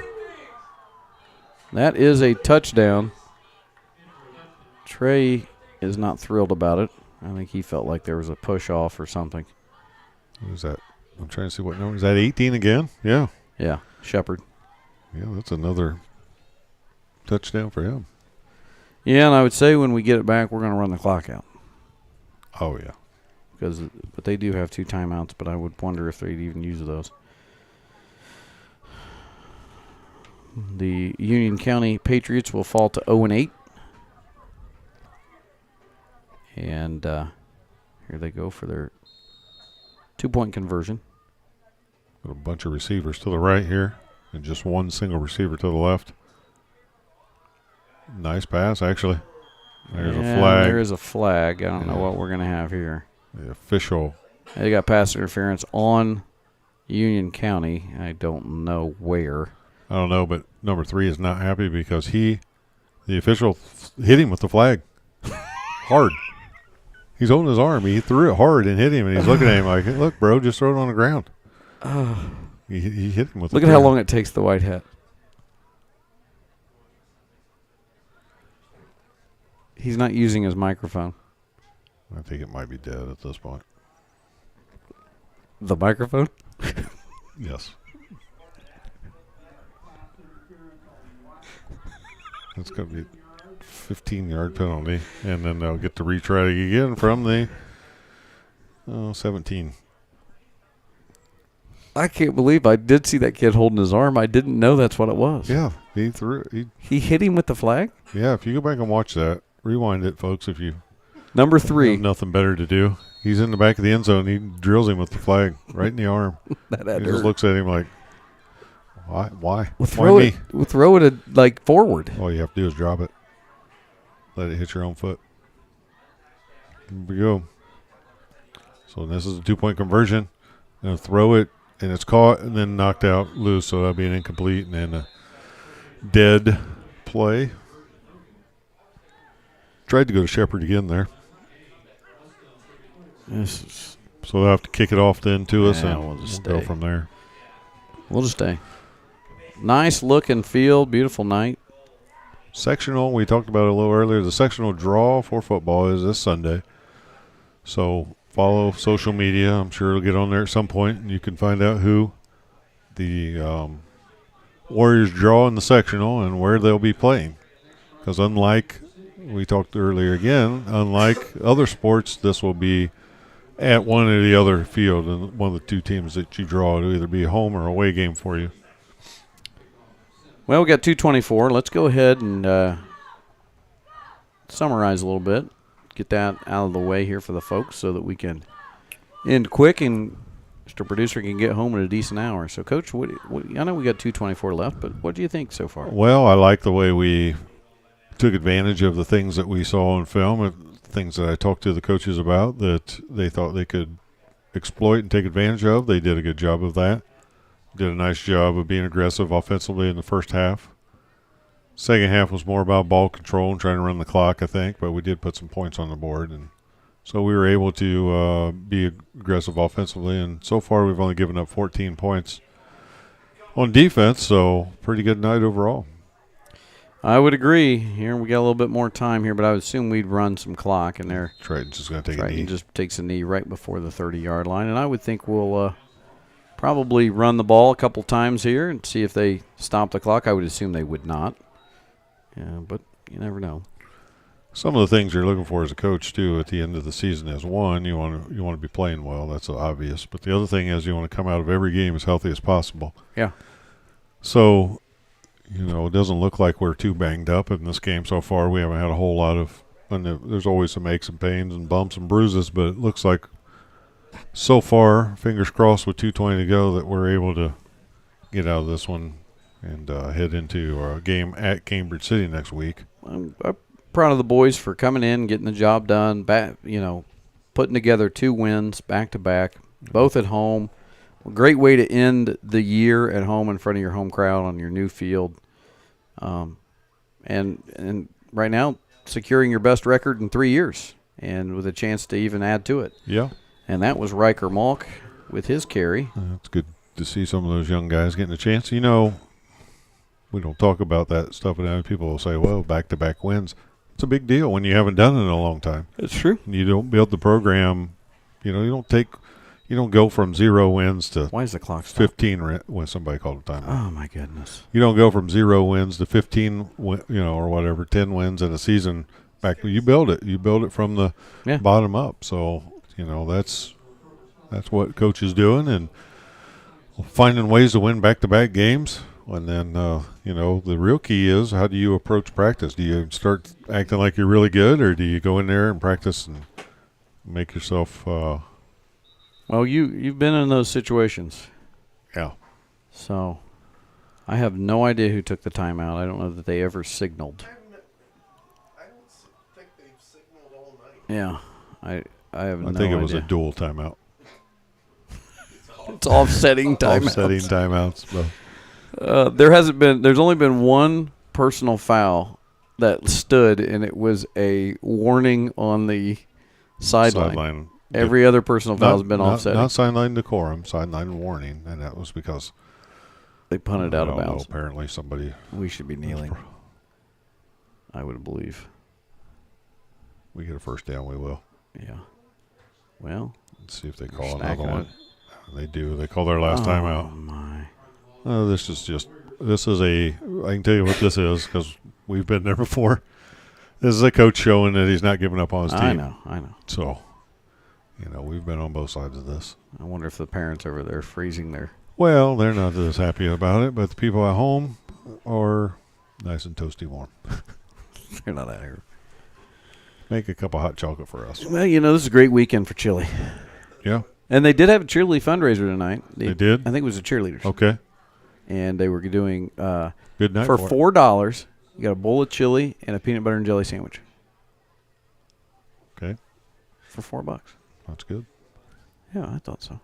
I mean, it is a fundraiser. I mean, that's great. You're standing there looking like you want a deal.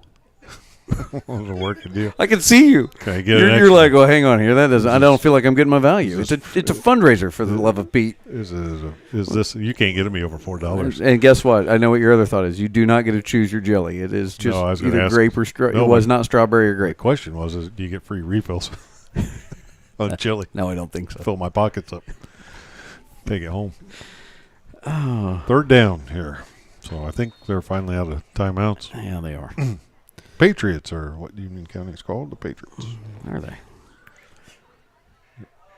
There we go. Here and get a first down, and that should do it. If we do, there's a flag. What's that going to be? Trey Adams. Trey did not like something. He's not slow to get up. He's just kind of collecting himself a little bit. Take him out. This is one. I mean, this is why we. Yeah.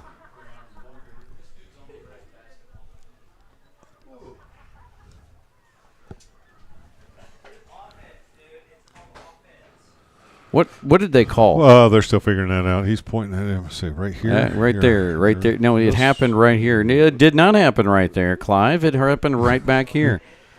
Okay, we'll go back this way. So we know it's on us. Okay. So I guess I was holding. This is my guess.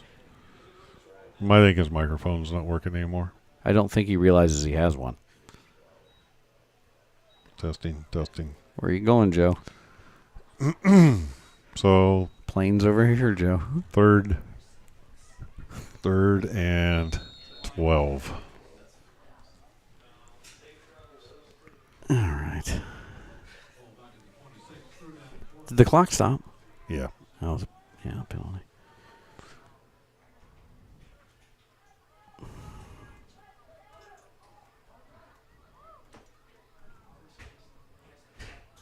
And there's a fake pitch. This is going to be that play for Triton. And he's got all kinds of room and a first down and more. Stiff arm. He's got to be lays his head. He's got a guy down there. There we go. 19 guys. He's got to be over 200 yards now. Easily. This is Triton's best game rushing of his career. Now it's taking knee time. Victory formation. Yep, that's what it'll be. So a nice job converting there, and that's what the Warriors should do. And we've already kind of talked it out. We've only got about a minute 40 to go, so we won't stay with you too long after the game. I'd like to mention that the sectional's coming up next week for girls volleyball. It will be on the IHSA Champions Network, so you can find it there.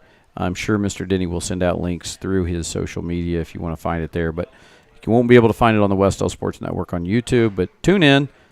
There's the victory formation, so they maybe do that maybe one more time, and that'll be the end of this one. Warriors move to 3-5, a nice back-to-back win here at Paul L. Parker, and on a cold night that rained through the first half, and the second half was dry, but it's still not quite as windy. Still a little windy out there, but they will line this up again here in about 10 seconds and probably end it.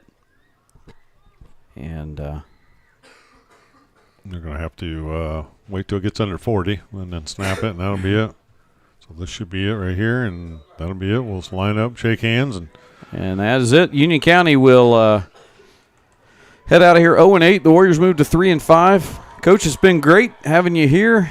Thanks. going through it. And good luck to the girls volleyball team going to Mechanical. Good luck to Coach Van Mater tomorrow as he competes in his strongman competition. And we'll see you next week here on the Wes-Del Sports Network. We'll be coming from Cambridge City, Lincoln. So there you get a great shot of both teams shaking hands and the lights going off for a Warrior win. As we mentioned, Warriors move to 3-5. Thank you for tuning in to the Wes-Del Sports Network. On behalf of the Mr. Producer, Andrew Romine, I am the Superintendent, Kyle Mealy, alongside Coach McLaughlin. Hit subscribe, and we'll see you next week on the Wes-Del Sports Network.